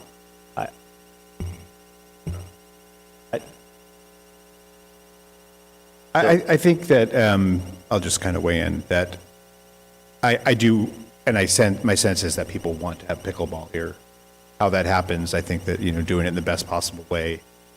My recommendation would be to let the Parks and Facilities Committee work with Mr. Mendoza to come back with a recommendation at the next board meeting on what this trial or small scope or whatever that looks like it is, so that we can give it some thought and come back to the. I think that there is, there's sentiment that was shared about, slippery slope, or we just, okay, so now we're going to do it and we're moving forward. I think that we should give it some thought, work with Mr. Mendoza and come up with whatever that's going to look like. We haven't had pickleball. We had our trial, which was very short. to wait a month and figure this out a little bit. Come back to the board with a reasonable, thought-out recommendation. I think, I mean, that's something I would feel comfortable with. Whether we approve that recommendation or it gets changed, I don't know.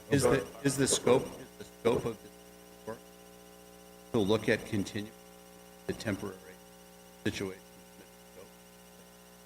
The scope of a Parks and Facilities Committee is to look at what happens in the parks and our facilities. And so we voted to have this looked into by that Parks and Facilities Committee. My sense is, if we do that, fine, we've already done that, that we haven't. Oh, we got it. probably are not going to see pickleball here Rossmoor until a year from now, longer. Well, regardless of saying we want to look at what that temporary scope looks like, the entirety of that project is going to take a while. Oh, sure. Right? So So whatever the scope, permanent solution we would come back next month and saying, if we come up with a solution, hey, we recommend this temporarily while we're doing all the other stuff. And so if we vote on that, whatever that is, it can start right away or not. Will there be a committee between? Well, if I'm making the recommendation to come back to the board next month, then I'm saying that we have to have a meeting between now. There's a commitment to do that. I wouldn't be. And the committee is committed to also not just look at permanent, but also look at a continuation of limited temporary. Right, that was my recommendation. So just to reiterate then, we're going to agendize this for next month. You're going to come back, the committee's going to come back with some recommendation. If I hear in Director Barkey, also you're going to come back with a possible recommendation for a temporary. So next month, we are not coming back with a recommendation on the solution of pickleball at Okay, Rossmoor. correct. Next month, there's no way we're coming back next month with a recommendation for what the overall solution is to pickleball. I'm committing to coming back next month with what that limited scope could potentially be. Whatever it is. But, so that while we're doing the research, however long that takes, whatever that is, that we potentially could have some sort of pickleball here. And Nathan, we haven't heard your perspective on what you're. Well, I mean, I said last month that I didn't really like the trial for the sound and all that because I just wanted to see how many people wanted to play. So I would support, Director DeMarco's feeling that we have pickleball play regularly. Understanding, the sound implications, I'd like to see if we can get the padding or whatever it takes to mitigate that and see what that is quickly. I think, there, I know this might offend some, but there's no charter that we have that we are a tennis community. So we don't have to have tennis 7 days a week. And so the fact that we have people who want to play pickleball, we should have days they can play. Now, we also have rules to one of our guest statements about honoring our rules. And if we say there's no pickleball, the same people who come and tell you you can't ride an e-bike through the park and you can't do this and you can't do that, they'll have to come and tell somebody there's no pickleball today on this court or at this time because that's the rule we set. And that's okay. And I'm with you in the sense that we set rules, we're going to have to follow them, and we're going to have staff. And, for the sake of those who want to play pickleball, nothing will get rid of pickleball faster than if we have issues of people wanting to play pickleball at 7 in the morning and disrupting outside of the hours of play we set. So I'm happy to have a study session, but I'm going to lean towards the idea that we figure out a way that we can quickly get to playing, because the best solution might be building a facility here that's going to take a while, but I don't want to keep people from being able to play when it's going to be a disruption, and there's just going to have to be a symbiotic relationship between everybody until we're done with that facility as it might.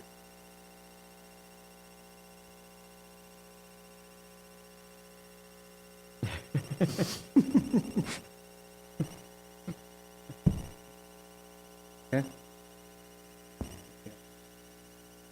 Just to clarify, I forgot this before, I apologize. Just to clarify, earlier because Director DeMarco mentioned doing an environmental impact report. Those things take a year, cost $100,000. That was not what I was suggesting. I was talking about a mitigated negative declaration where you say, with these mitigation measures, there will be no significant adverse impacts. And those things take 60 to 90 days and cost substantially less. So that's what I was talking about. Thank you for the clarity. Okay, Mr. Mendoza, do you have the direction? The direction that I understand is that we're going to set a meeting with our Parks and Facilities Committee, Director Searles and Director Rips, and that we were going to do a deep dive into all the, I guess, aspects of adding a pickleball court or at Rossmoor or making one at Rush, and we're going to look at all the costs.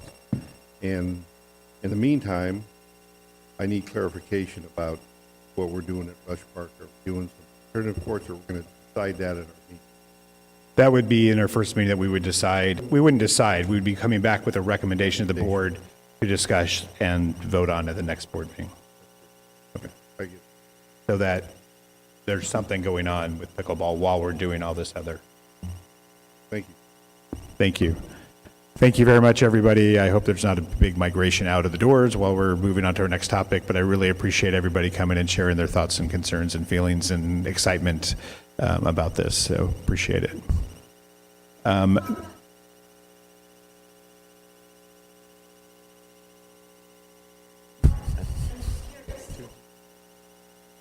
Those, Mr. Rips and Mr. Searles, are Only it's two. just you three? Okay. No. But it's just us two, actually. Mr. Mendoza is our... Oh, okay, so it's two, and then, okay. And then we agendize these meetings, and we publicize these meetings, and we welcome people to join us. Oh, okay, so that'll be publicized through social media. Okay, so anybody can come. Yep. Got it, that's what Thank Yeah. you. You're welcome. Thank you. I just want to, and I apologize, I know this is going on long, but there were some people on Zoom that wanted to have public comment from outside of pickleball. Are they still around? Do they still have their comments? If not, I want to move on. People in the...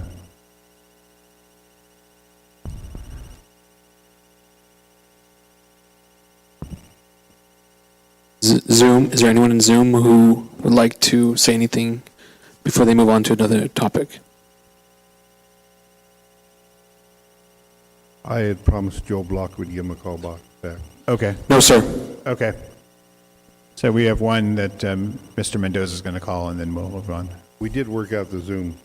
I told you we had a couple of staff that haven't been here. They inadvertently plugged a cord into a wrong. Got it. And Josh figured it out. Okay, but you're calling Joe? Yeah. Okay.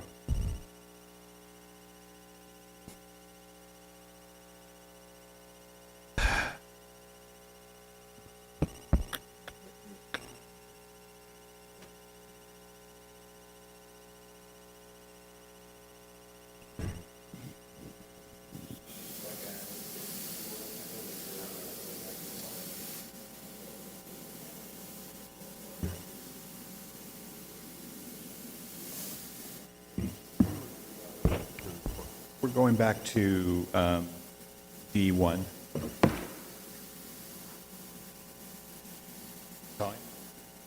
wasn't. He didn't Okay. answer. All right, so you guys are leaving? Putting you on the spot. No, then I'm going to go to the restroom. 2-minute break. 2-minute.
I love it.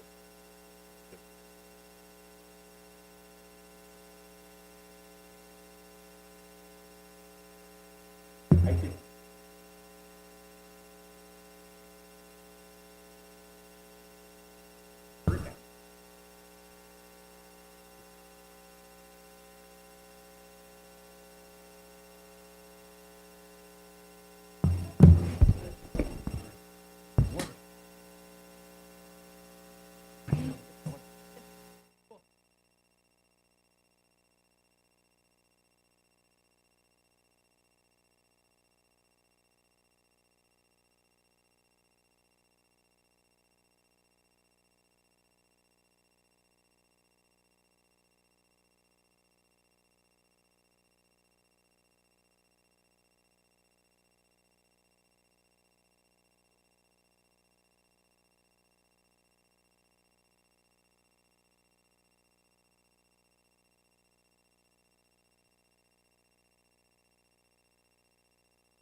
One, reports to the board, quarterly recreation report. And I know based on what you were talking about earlier about short-staffed right now, I assume you're going to be giving a lot of reports tonight. That's right. President, members of the board, I'll be stepping in for Chris Argueta, our recreation superintendent, who oversees our recreation program, and I'm going to give you a brief update of what's coming up. Tomorrow night, News Enterprise and David Young has rented the room here, and we're in collaboration with him as far as helping set up and doing some just external stuff to assist him. But they are doing a STEM program. The school district's involved, and Mr. David Young had a contact with a potential astronaut, Miss Carson, who will be doing a presentation tomorrow night, and it's basically an educational, motivational thing for kids. And Superintendent Andrew Pulver will be here to open it up, and you're all welcome to come.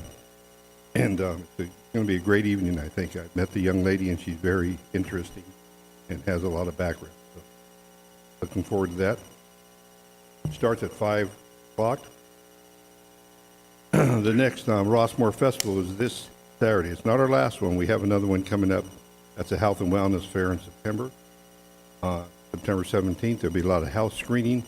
It'll look somewhat the same, but there'll be a health component to it, and we'll end up with a concert on September 17th. This Saturday, from 2 to 9, we extended it to 9. We do have a family festival. The Emperors are our band. Youth Center Rascals end up their summer program August 16th and then dive right back into their after-school program on that following Monday. Blood drive, another blood drive will be the third Wednesday of each month. So the next blood drive is August 17th. You can make a reservation online. I want to pump up our farmers market. Please come out. We've had good success. We're always looking to bring in more attendees to promote the sales and keep farmers coming back, but it's become a very social event. A lot of people come out, buy a couple things, buy dinner, sit down and relax and let the kids play. It's pretty neat. We've added a component to it. We have a puppeteer coming out every Thursday from 5:30 to 6, and for kids ages 1 to 5. And kids are really enjoying it. And we brought in another saxophonist who was kind of a Kenny G type guy that is really talented. So it's been a very uplifting thing, and people enjoying the night. So come on out, please.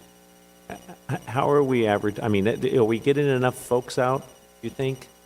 I mean, is The it? word's out. We've advertised in the paper. We're advertising social media. Yeah. RHA has put it out for us. Yeah. And I mean, I think it's wonderful that we have this. I hope it's continues to be successful because I don't want to lose it. Do you think the vendors are happy?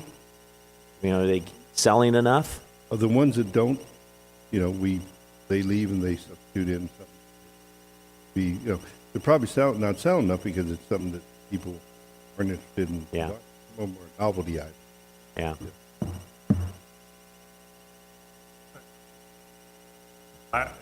Last time seemed to be a couple percent flat. Could use. Again, how do we boost it? It's like. One of the things I try to boost it, but doing the thing, we don't have real programming. See our parks, young. Yeah. So we're publicizing that their toddlers for a couple hours, for an hour. And what activities do you have? That's puppeteer. Oh, okay. Okay. We'll have some entertainment. They enjoy it. Amazing, Joe. You think of puppeteer? I would have never thought of.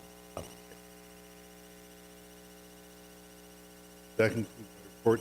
There's no statistics here. We do attend. Okay. Any other questions for Mr. Mendoza about the recreation report? Nope. Okay, great. Thank you so much. Item D2 is the monthly traffic safety update. Okay, the Traffic Safety Committee was supposed to meet on June 27th. There was a couple issues with our committee members on vacation and illnesses, so we phoned it. Next meeting will be August 25th, Thursday, 7 p.m. Be here, but and at that time, we're going to be reviewing ordinance to discuss resolution.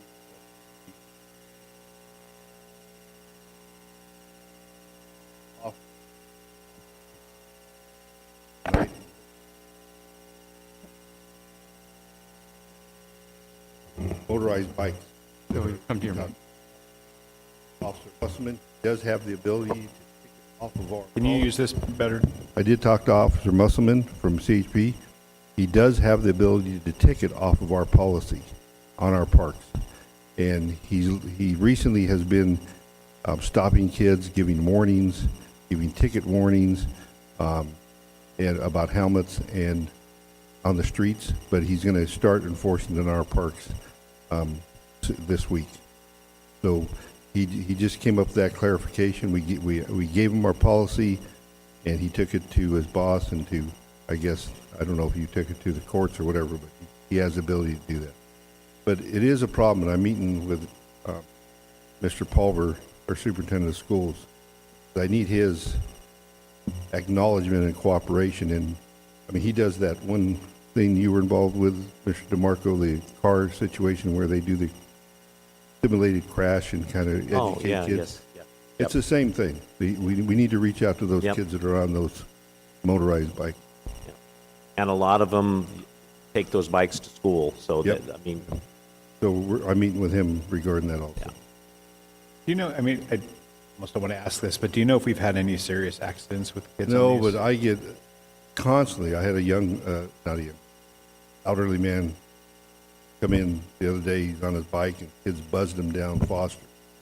He hollered at him, they gave him, a gesture, and he came in real frustrated. What are you gonna do about it? There's nothing we can apologize to him and sympathize with the situation, but it's a tough situation. yeah, it is. They're young kids, they're junior high. Yep. I remember I was in junior high, I'd do this, I was running around, what do we have back in the days? Mopeds. Yeah, mopeds. So it's a tough one, but it's our responsibility to make it safe. Okay. Oh, we're on traffic, right? So we didn't have our meeting. Right. All right, so we're a little behind in our June, remember, we're supposed to have a document about June? Okay, well, again, my point of the pickleball, you know what I mean? These things just linger, right? So we're hopeful that, we have a document now, we just haven't all reviewed it. So I'm very excited that we actually have a document that we can then go through and we can all, this is horrible, you got to read, but at least we're pointing at a document. And then we got a bunch of other issues. We have a very good committee, and we normally have about 5 people at least come to the committee meeting, which is a lot of people for our RCSD committee meeting, right? So A lot of people for a general RCSD board meeting. So. exactly, 5 is good, right? So I encourage, the community, August the 25th, one of the issues is the parking along Montecito, but there are many, many others. And remember, this was the committee that this board formed from a resident's concern on Tiger Tail, and from that, we were able to get those radar signs. We were able to get those bigger, streets stop signs, and a lot of things have come out of this committee. So hopefully we can get some amendments, and my committee member there, Kevin Pierce, is in the audience, in our packed audience right now. Don't show the audience. Yeah. So hopefully we can dial it in to I don't know, get some say with the other committee members, because I don't think they've seen it or they've bothered to look at it yet. But the next huge step is support. Okay, so we can, be making changes and should say this, but we need Rossmoor support, and we really need us all to be on the same page with whatever the remedy is to solving the really, really bad parking situation on those residents along Mount. Okay, those, and Bradbury. It's, if you know anybody that lives there or you live there, it's very, very bad. I can't imagine not ever being able to park in front of my house. So anyways, I'm just trying to do some advertisement for the traffic committee, because it's a great committee for our community. And Joe, you do a great job. Thank you. Any other questions, comments, or traffic? D3 is street sweeping update. President, members of the board, the street sweeping update, I'll be brief. As one of our residents brought up, Marine Waters, that we did have a mishap this month. They sent out new drivers due to COVID. That was the explanation they gave us, and I believe them. We've been impacted. However, we've had some small glitches, nothing major with street sweeping. This last round was bad because they sent out these rookie drivers that didn't know the route and went off track, and then tried to make it up the next day, and it really didn't work out because you have cars blocking homes, blocking the driveways and blocking the gutters, and we have trash cans, so people weren't expecting them to come back out and try to make it up. I've made it very clear that they had to clear it up. They said they would, but I talked to Tarquin tonight and I'm gonna get out the contract. This group has not been with us since January. We had, if you remember correctly, we had Dixon for years, and then we switched over to Sunset. And then Sunset inadvertently, right away sold their company to SCA. And so they've been with us a few months, but just to get things on track, I'm going to write a letter, and we're going to look at the mitigated damages to make sure that we get their attention. Because, we need to start out right with them, and we need to get the upper hand. So I've talked to Tarkin, I'll be drafting that, and look at it. And Joe, Dixon was sold to the same company, right? This company has bought up most of the United States. If you look them up, they bought Dixon, yes. Public. They're just, so it might be growing too fast, I don't know, and then with the situation with just the job employment market, I was told we had two guys that, were training, and LA City took them. They outbid us. The guy said, see you later. So we're short on manpower, and I said, well, you got to make sure we're taking care of this. Is a unique situation. But I am going to draft a letter and get their attention. Besides Dixon, are there, since they now bought both of the competitors, are there other competitors out there? Not many. Could buy our own. Yeah. And again, remember that just our route took how many months to, we had Dixon telling us it's impossible, you can't do odd and even. So we knew this, we have these turnovers on the companies, but still, it's hard to sweep Rossmoor with our new schedule, and all our leaves. And so it's going to take some time. And then you add to, every couple of weeks you got, just like all these companies, they have the COVID and illnesses and stuff like that. So, well, again, last month, they're not all of the, I think they have GPS, but the ones that initially we got in January where Joe could watch them, I don't think we have access to that yet. So it's like they're different trucks that haven't been equipped with that, right, Joe? Yes, they have a new fleet coming in. Yeah, they have a new fleet, so it's not exact. So I'm sure they have GPS where they know where it is. We don't know where it is. So in January, when they first came, Joe could sign on and see where they have been, okay, and the route and all of that. That's not on the newer trucks or with the new company yet. We don't have access to that. And that was pretty neat because you could see how many parking violators you had if you wanted to watch it. Pretty nice. So all of them aren't equipped with that.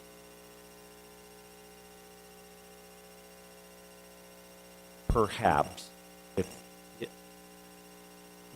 Again, if they had a map, if they have a thing in there, yes. So I don't know if they're equipped with that almost autopilot type. That would be nice. You would think that they would. All you got to do is steer the wheel and follow the map, right? You ever been steered wrong by Google Maps? Oh, I have. I was hearing sarcasm. Okay. Thank you. Sorry. Reading other parts of the agenda. What do we got next? D4. Oh, that's right. I was looking at. D4, election. President, members of the board, as you know, we have an election coming up, November 8th, 2022. We have 2 seats on our board that are up, and I believe one is Director Nittickman, who has declared he's not going to run again, and President Rips. I just want to, I guess, publicly say that this has been kind of a quandary on getting the correct version of what's right and wrong and when you have to declare and when you have to hand in your papers. I've had 3 or 4 different versions, and I believe I came across the right version today with somebody from the county. By this Friday, because Director Rips is an incumbent and he is going to run, he has till this Friday to go down and place the papers in and get all the dots and T's, everything done. The other candidates, since Director Nidickman is not running, hasn't 5 extra days till the 17th. But I would really ask that you call and verify this if you're going to be a candidate. I've called 4 or 5 times and I've received 3 different versions. Call the Register of Voters? Yes. Finally, The lesson is don't wait till the last minute. Don't wait till the last minute. But I'm pretty sure that this last version that I received is the correct version. Do you think they have till August 17th? Yes. Everyone. Except for President Rips. Hurry up, President. So whoever is, whoever is running, however many candidates, 2, 3, 4, 5, for the number, the top 2 vote getters will win. Yes. And non-incumbent candidates will win until a week from Friday to complete their 5. Correct. Not a week from Friday, No, 5 days. 5 days.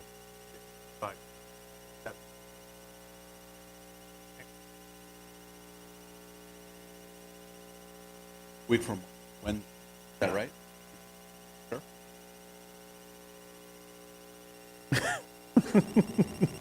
Elections Code 5106, or the special.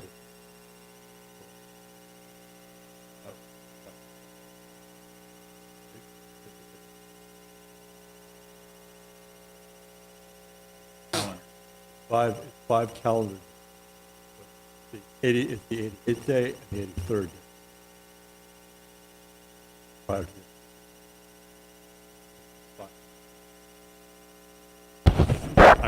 Yeah. Anyway. Okay. All right, thank you very much. Any other questions about elections?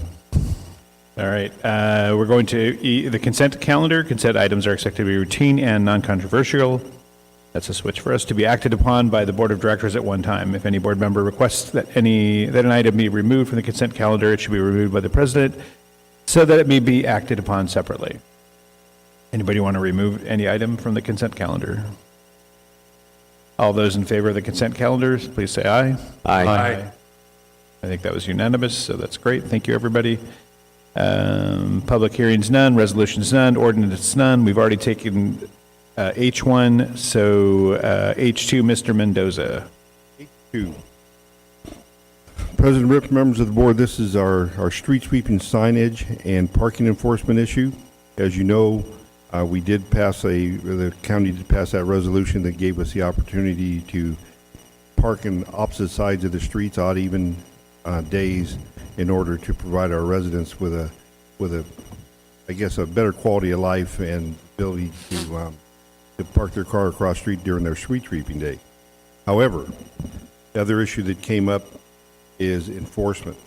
And the sheriff, of course, is telling us that enforcement cannot be done unless we post signage throughout the community. The issue is the number of signs that they're wanting to put up, sign blight, and whether or not it's we want to continue on that path. Since January 1st to now, we've not had any enforcement because of the sign, except for a section of Montecito. So tonight, I just want to bring this to your attention. They have ordered 111 signs. I've talked to the county. These signs are blank signs that you put a decal over. So all these signs here can be changed out with a decal. You don't have to take the sign down, over our entry. So there, cost-wise, there isn't going to be an impact if this board decides, no, we don't want signs, we don't want enforcement.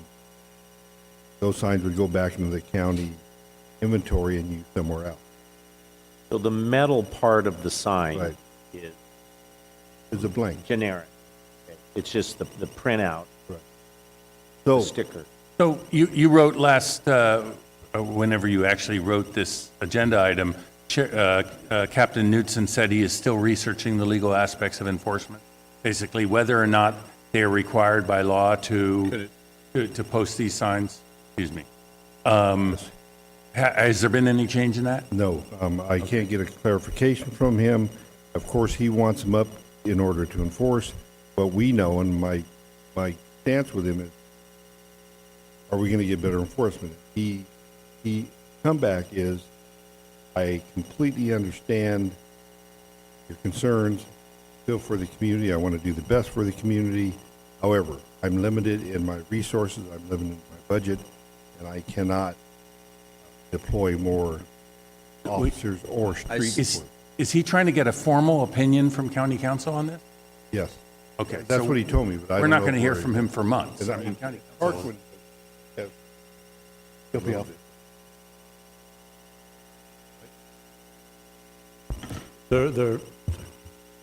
Thank you. There are a number of issues. Which issue would you like me to address? Well, I think the question was, I mean, he's trying to Is it research whether or mandatory? not it's required. The sign's required to write a ticket. Well, the signs are required to write the ticket. The question is, do we have to get the sign? There's some requirement that, yeah. that it be Can we enforced. refuse the enforcement of our street sweeping? Right. So if- Parking restrictions. The sheriff's department must have signs to write a ticket. Spoke to Sunday night, county fair, we spent some time together. He apologized to work with us, put his hand. His deputies are going to write tickets.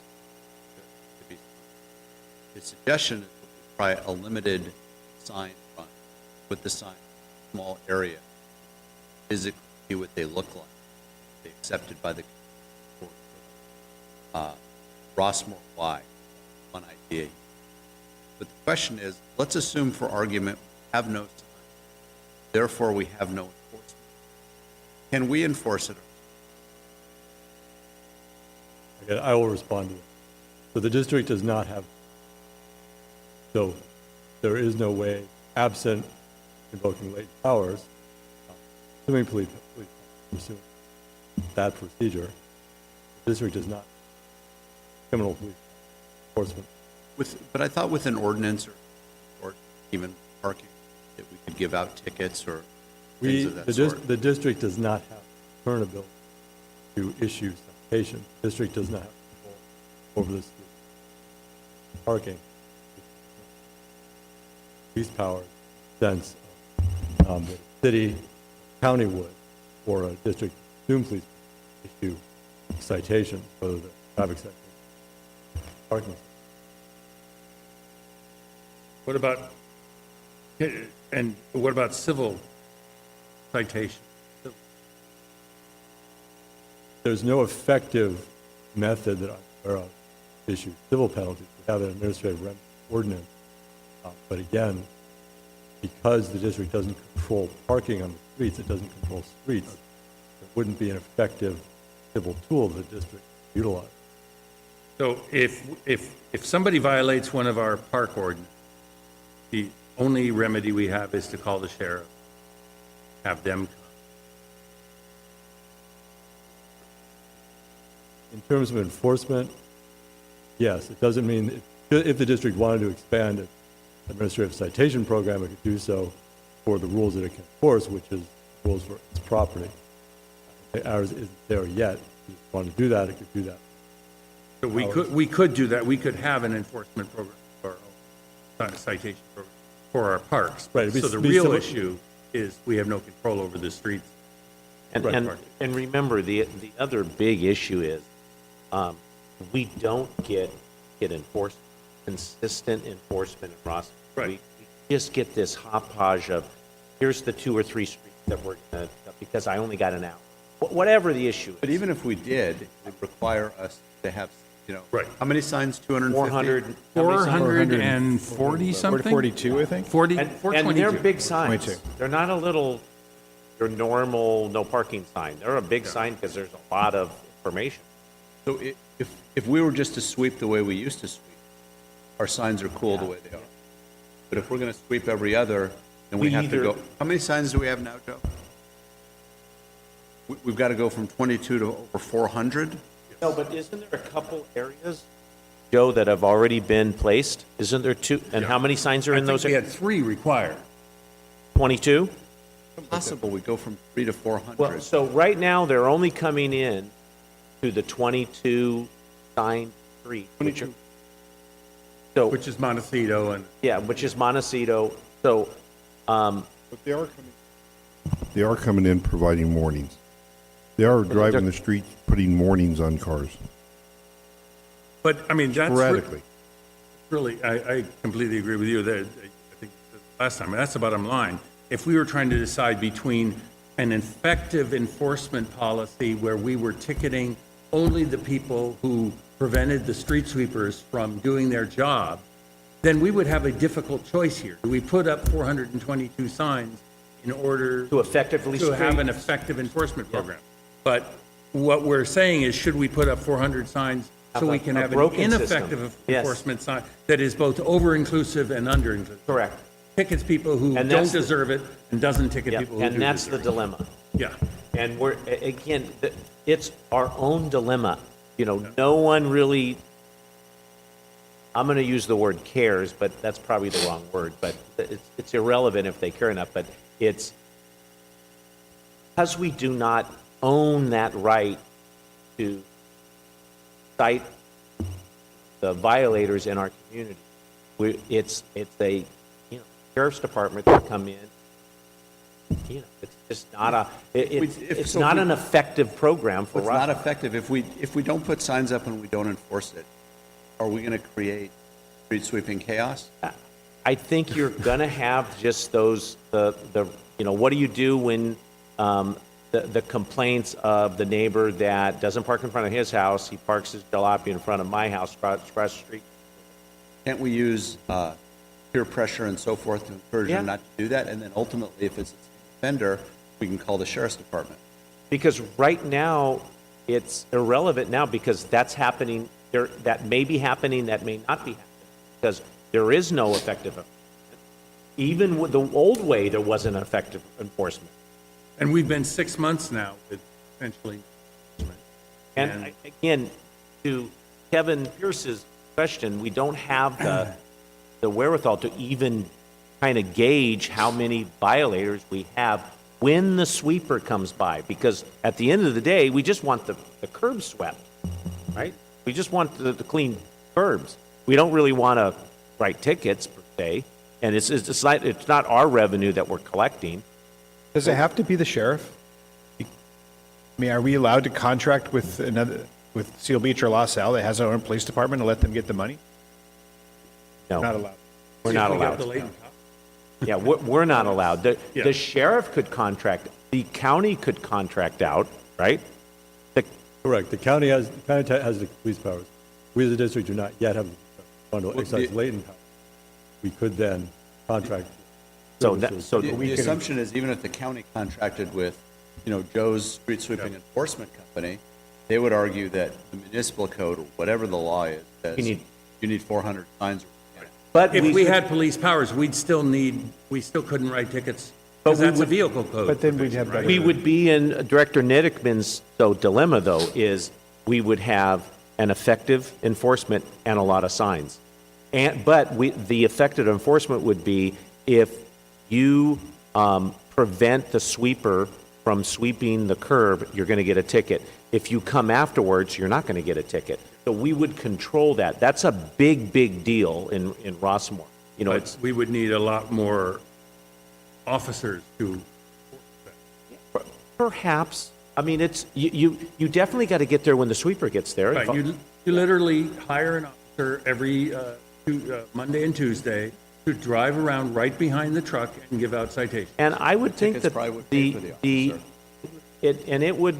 it would pay for itself. I think it would pay for itself. I mean, people are, you're going to get tickets. Alleviate stress on the sheriff's department that already has like a parking. Yeah, I don't think they look at it as stress, that you're going to be relieving a contract and money from the No, sheriff. I get that. Yeah. But that is a solution. Somebody who can do it on a consistent. So what we're talking about is, now we're talking about talking with the sheriff and talking with the supervisor. I just want to make sure you guys, there was an email from someone who said that they wanted parking enforced. One of the homeowners said essentially that street sweeping needed to be enforced because otherwise people are parking and her street's not getting swept. So, And again, haven't you taken calls and tried to mitigate that? So As much as possible, Yeah. yes. And- Some people, sometimes people just don't call. Sure. But the ones that you have you been, how has that worked out? Oh, 90% of the time it's successful.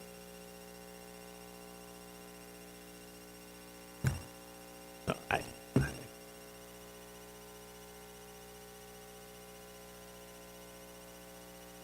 I don't know what the correct answer, or what we need to do, but the sign blight is going to be immense. Yeah. I think, I mean, this is a different opinion, it's pretty much. I think even though it's a huge amount of signs, I think they're just going to fade out. People aren't going to see them after a while. Yeah. And so, yeah, there's 400 in our community, but people won't see them. It's not going to bother us. And we could potentially get actually accountability for parking.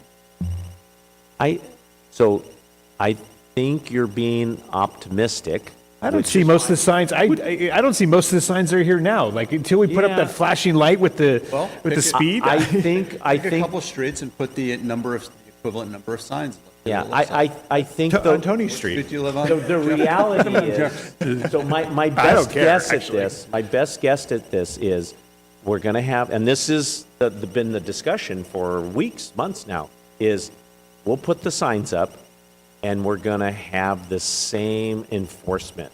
Maybe they can be temporary signs, meaning you put it in such a way that you just put them up on street sweeping days and you take them off. Now, they're poles, they're going to have to be put up by, Public Works is going to have to come in, concrete the pole, and they're not going to, because they got to be within 15 feet of the corner. So the street lamp, there's only a few street lamps, I think, that are that close. Right. So you got to put your own pole in. So there's 440 poles that have this big sign like this. It's sign blight, and maybe people don't notice it after a while. Some people don't. But I would say one it's a thing. real problem. One thing that might be missed about this is if you look at the next phase, it covers the area around Montecito and Bradbury and St. Cloud. So it might help alleviate one of the other issues we have about parking in the neighborhood by actually having people have to move on those streets. So we should contract to have street sweeping on those streets daily. Oh, yeah. That'd be Clean streets. So Joe, could we just tell them to stop at certain zones? Go phase 2 and happens, yeah. I believe Captain Knutson's kind of said he would do phases as we gave him direction as to how it was going.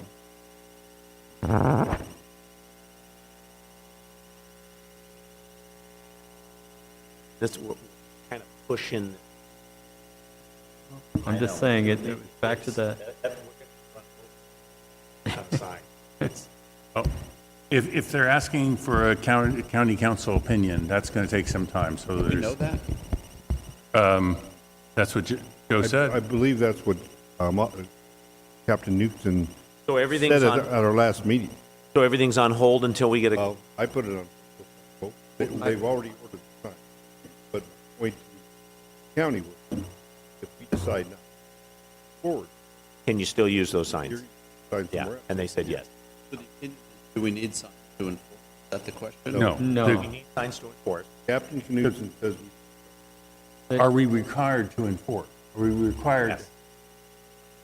a street sweeping program that includes enforcement would be. So if that, yeah. Can we ask for that opinion from?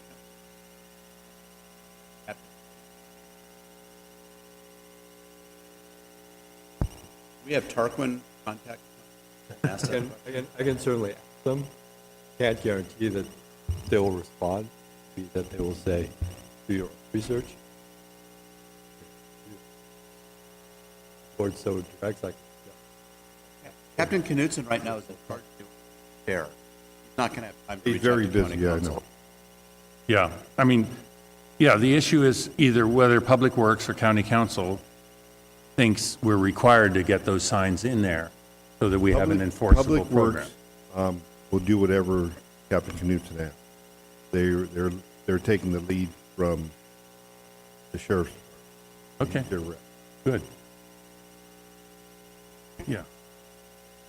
So let's take down that road and ask Tarquin to see if he can. What do we want? We want the question answered. Are we required to do it?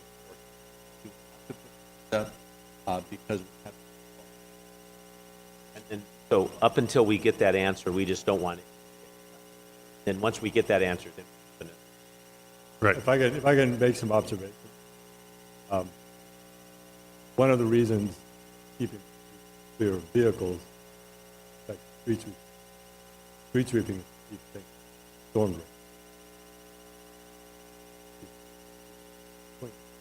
The other issue is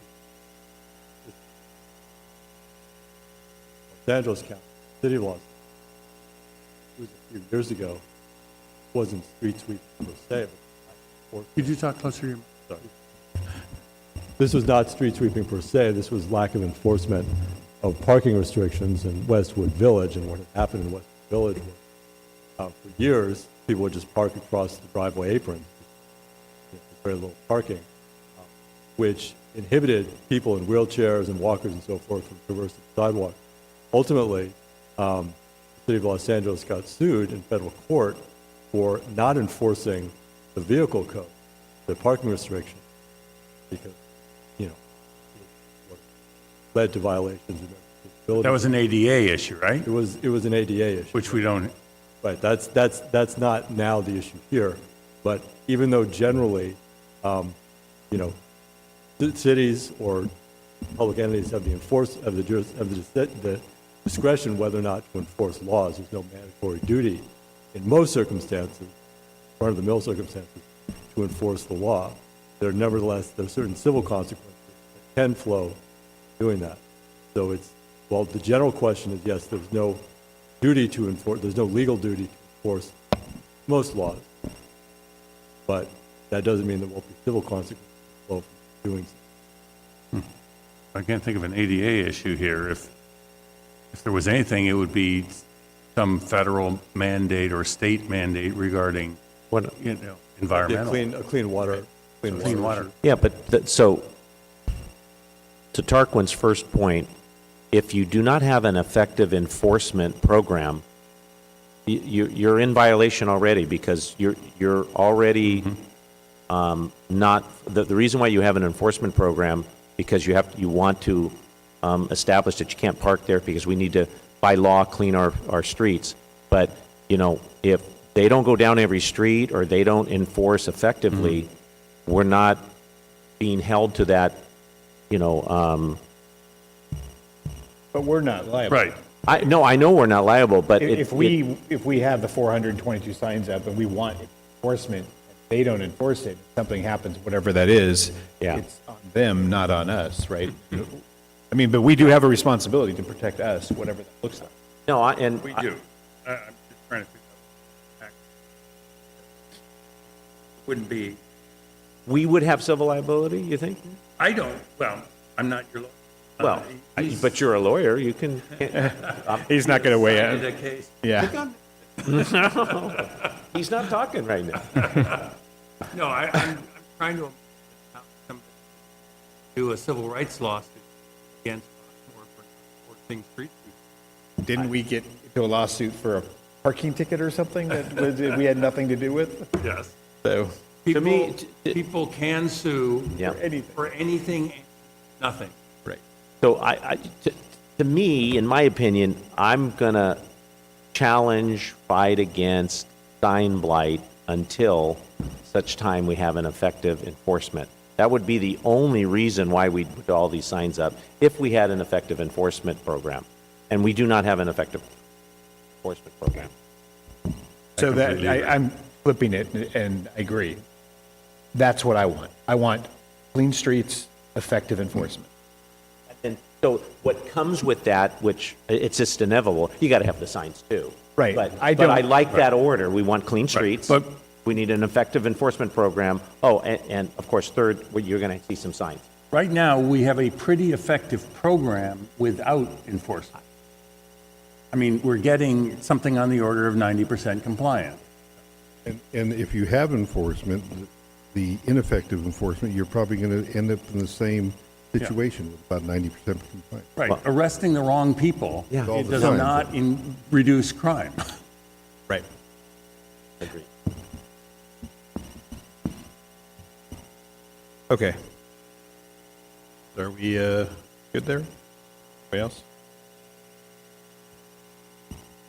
Is there a vote that we need to take here? It says possible action, so. Anybody? I'm not aware what the vote would be, I think. I don't know either, but it's asking for action. I don't know. Is there some vote you want, Joe, that you tested? Just some clarity on the direction that the board would like to take. You want Tarquin to look into meeting the county council and get- Do we need to vote for him to have the? to No, do that? you just make the direction. So as I understand it, you want me to contact county council to get their opinion whether or not we are mandated to have the signs. If we don't have the signs, they won't enforce. So I guess the question is, does the county council opinion of the district is mandated to have the sign? Well, the district doesn't enforce. The sheriff doesn't enforce it. Is the sheriff mandated to enforce? So it's a two-part question. So if the district can decline the sign that the sheriff wants to put in, then we know that the sheriff won't enforce. So it's really, the first question is, when we decline the signs, two, is county council, opinion that the sheriff won't enforce, that's fine with the county council. Tarquin, is it accurate now? It doesn't seem to make sense that we have a handful of signs we sweep the whole area a day, but we need 400 signs to sweep them on alternative days. Is that actually a thing? So this is sort of a historical We're grandfathered historical interpretation that, going back 20, 30 years, based on a section of the vehicle code that some people interpret, and I'm not saying it's the wrong interpretation, but when you have a defined geographic area with, a few access points, you can just sign that entire entrance points to the area. That's not necessarily often the modern interpretation, especially by some, judges in municipal superior court enforcing this, but nonetheless, my understanding is when this whole thing was going to be reviewed by the county and by the sheriff's department, if you're going to do alternate sides of the streets, you have to sign each side of the street, because it's not the same throughout the district. It's different depending on which side of the street that which side of the street you park on. But the other option, of course, is to go back to same side sweeping.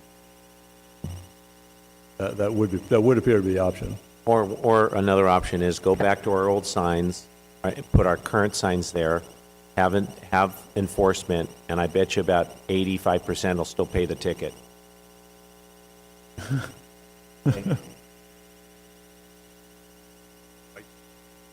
So it's really just one question. Does the district have the right? Yeah, that's. I'll ask that question. But I also want to know, is there any risk to the district if we choose not to have the signs put up? If the answer is yes, we can not have the signs, is there any risk to the district for taking that choice? Yeah, county council, because that's legal liability for the district. Okay, well then I'm asking you, if we get a yes answer to that, then I'd like to know from you if there's any risk to the district. Okay, I'll provide my own legal analysis following the county. Is that how you would like to do it? Ever, is there a risk? Well, but I think What is the risk? Okay, fine. As Mark said, I appreciate that, yes. What is the risk, and is it, measurable? Right. Yeah. Right. No, agreed. Yeah. With them. Yeah, so the issue of risk to the district, so likely the only, qualify this, a risk I could see is if the streets were not swept, because the street sweeper couldn't effectively sweep the streets because of, people parking in violation, street sweeping, and serious impacts to water quality could be an issue with the quality control. That's unlike the ADA example from Westwood, City of Los Angeles, there appear to be an ADA issue. There's been street waterway. Have we ever asked the question of what would be involved in giving Rossmoor an effective sanitation system? I mean, actual sewers rather than the streets every time we do have a rainstorm piling up with 6 inches of rain? I mean, we really don't have gutters. I mean, we have, the edges of the roads. But we do not have any. But I guess that would be involved with tearing up all the streets. Yeah. That would be a public works capital improvement. Okay. All right. All right, so we'll go to general manager items. Members of the board, I'll give you a brief overview of my items that I'm dealing with. As you know, we're changing our software to the Black Mountain software. I anticipate having a full report, financials in September that will overview July, so that you'll see a whole new format, a whole new Black Mountain report in that September issue. However, what you'll see is a final version of Black Mountain that is working with Rec Desk and our bank, and it'll be one version. So right now we don't have that ability, the compatibility, but this July report will have banking. Our staff is being trained this Thursday with our check scanner system that will go to U.S. Bank. We will not be making physical deposits anymore. We'll be using a check scanner. We're not going to be accepting cash. So we're stepping out of the dinosaur era and kind of streamlining our operation. Staffing and recruitment. Hired accounts payable clerk, who was also getting cross-trained office management. We've also hired backup or receptionist. So you'd given me the ability to break up that position. And one of them will be helping social media, still interviewing administrators. Last week. Staff training. This 20th, we have coming staff training, fire extinguishers, and emergency preparedness for staff. Last month, we did CPR equivalent for all that training. Free PTA. There's a day-long training, 6 to 7 hour training. Pretty detailed, fun to do.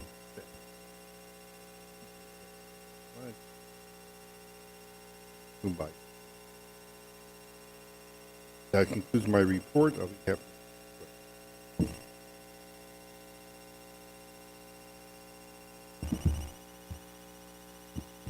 I think just in terms of the software, I think we should probably have a budget meeting before the board meeting so that we could review the reports that are being put out by the new software. The other one is I got to report.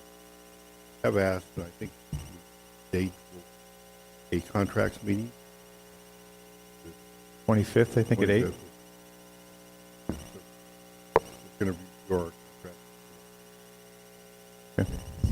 Great. Yeah, you're asking for a budget meeting. Yeah, I think that we should review the reports that are coming out before they come to the board. If there needs to be clarification or set up in a different way. Just so I'm clear, so you divided the account clerk position into two. The account clerk is a full-time position. Right. That is a combination of a backup to the receptionist and doing accounts payable. I broke it up to where it's not a full-time position, no medical.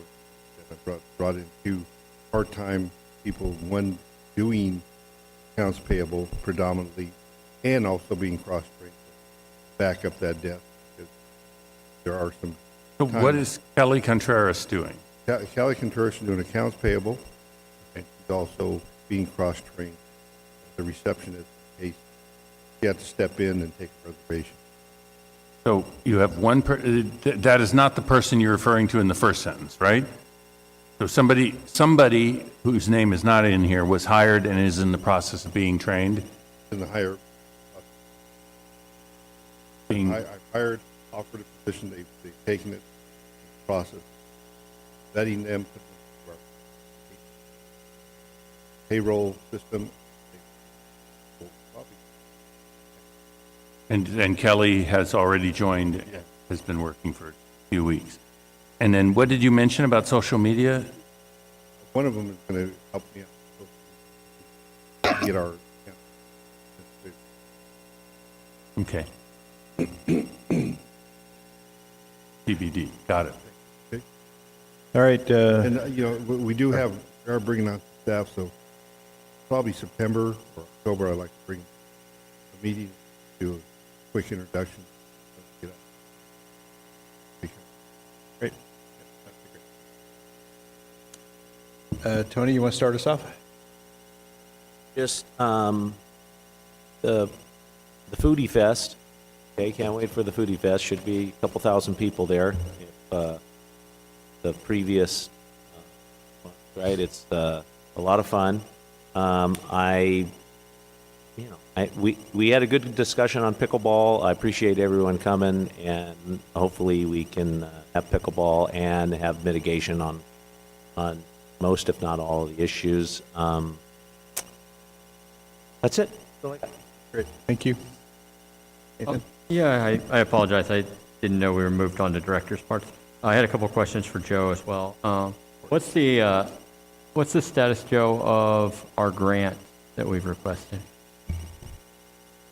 I'm driving down to Santa Ana tomorrow to finalize and try to secure our grant deeds that they've asked for. I can't find any in our files.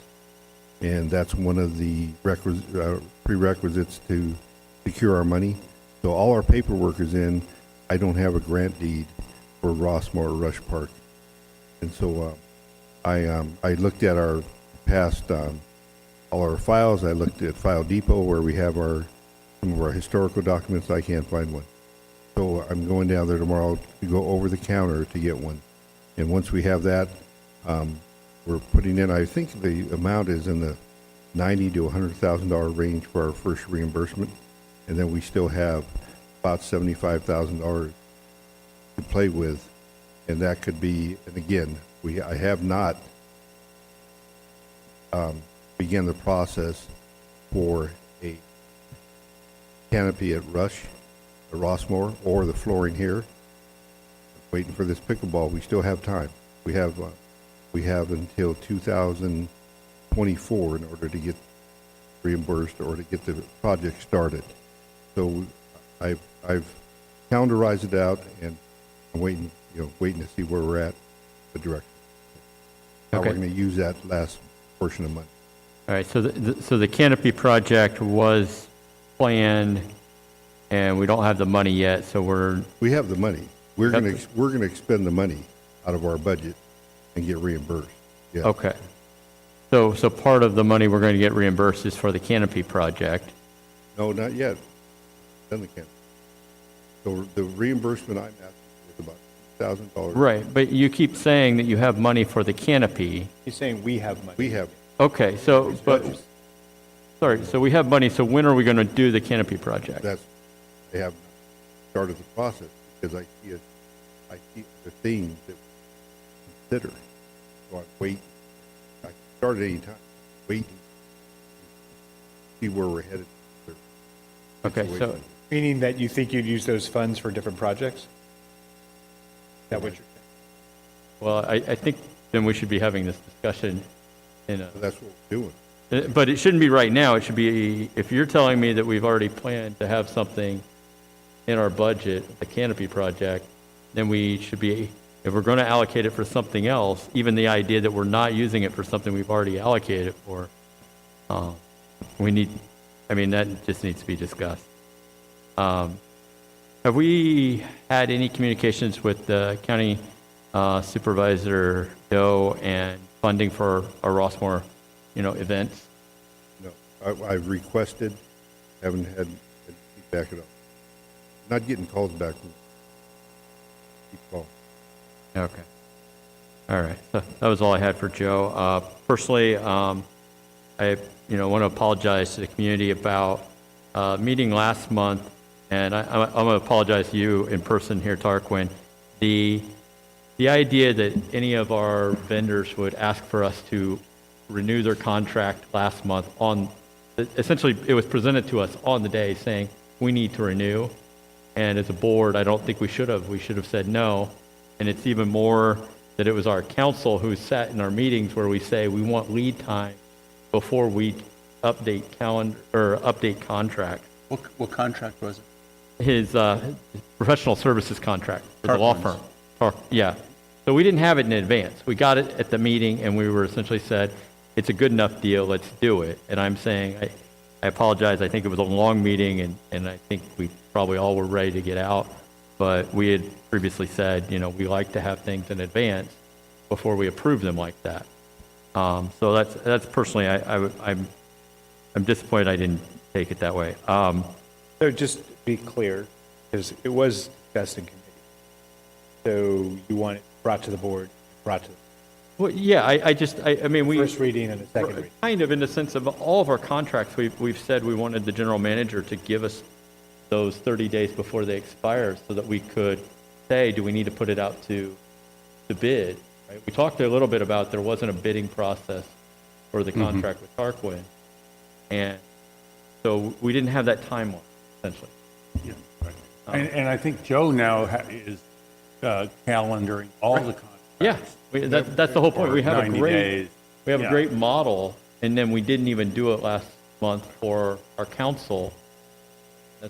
If I could clarify, so the legal services agreement with Jones & Mary was not up for export, not expired, did not need to be renewed. The issue was the consideration and agree. Well, but whatever you want to call it, we changed our rate immediately. And we should have put it, as I said, we should have put it out to bid if we were going to change our rates. We should have known as a collective, is this competitive or not? And I know we talked about it, but we didn't have any information. And that's not to the form of which we've started doing, and I really like that we've done that. We've put our Just for contract. the record, I will recuse myself from this. No, only because it touches and concerns, obviously. Yeah, no. The contract with my firm, so. No, I will step out until you. No, it's not to open business. It's purely, as I said, it was personal to me that I didn't feel like I did what I thought our duty, my duty at least for sure, was to have prepared for that. That's all I wanted to say. It's not specific about you. It's just No, an example of exactly. the process that we didn't follow the process that we set up. We need to follow our process. Yep. Thank you. I believe, and leaving talk or not, it was a cost of living issue during the budget process. It wasn't extending a contract. It doesn't matter. We were approving a change in something, at that day and not in a forward-looking. We didn't bid it out. We just didn't follow our normal diligence that we've set for ourselves as a standard. And And again, I'm not going backward to it. It's just, it's personally, as I said, it's a standard I think we've gotten good at, and we just kind of missed it last month. I want to congratulate Carrie Carr DeVannen and the Happy Hour Fit Club. She just celebrated her 10-year anniversary as operating here at the park and over at Rossmoor Park. And so congratulations to Carrie. Congratulations to all the families that she's impacted with her company and her service. It's just awesome to see that going on multiple days a week. That's mainly all I have. I'll just say it there. Thank you.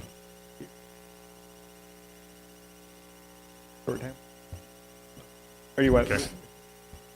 Okay, go ahead. It doesn't matter. All right.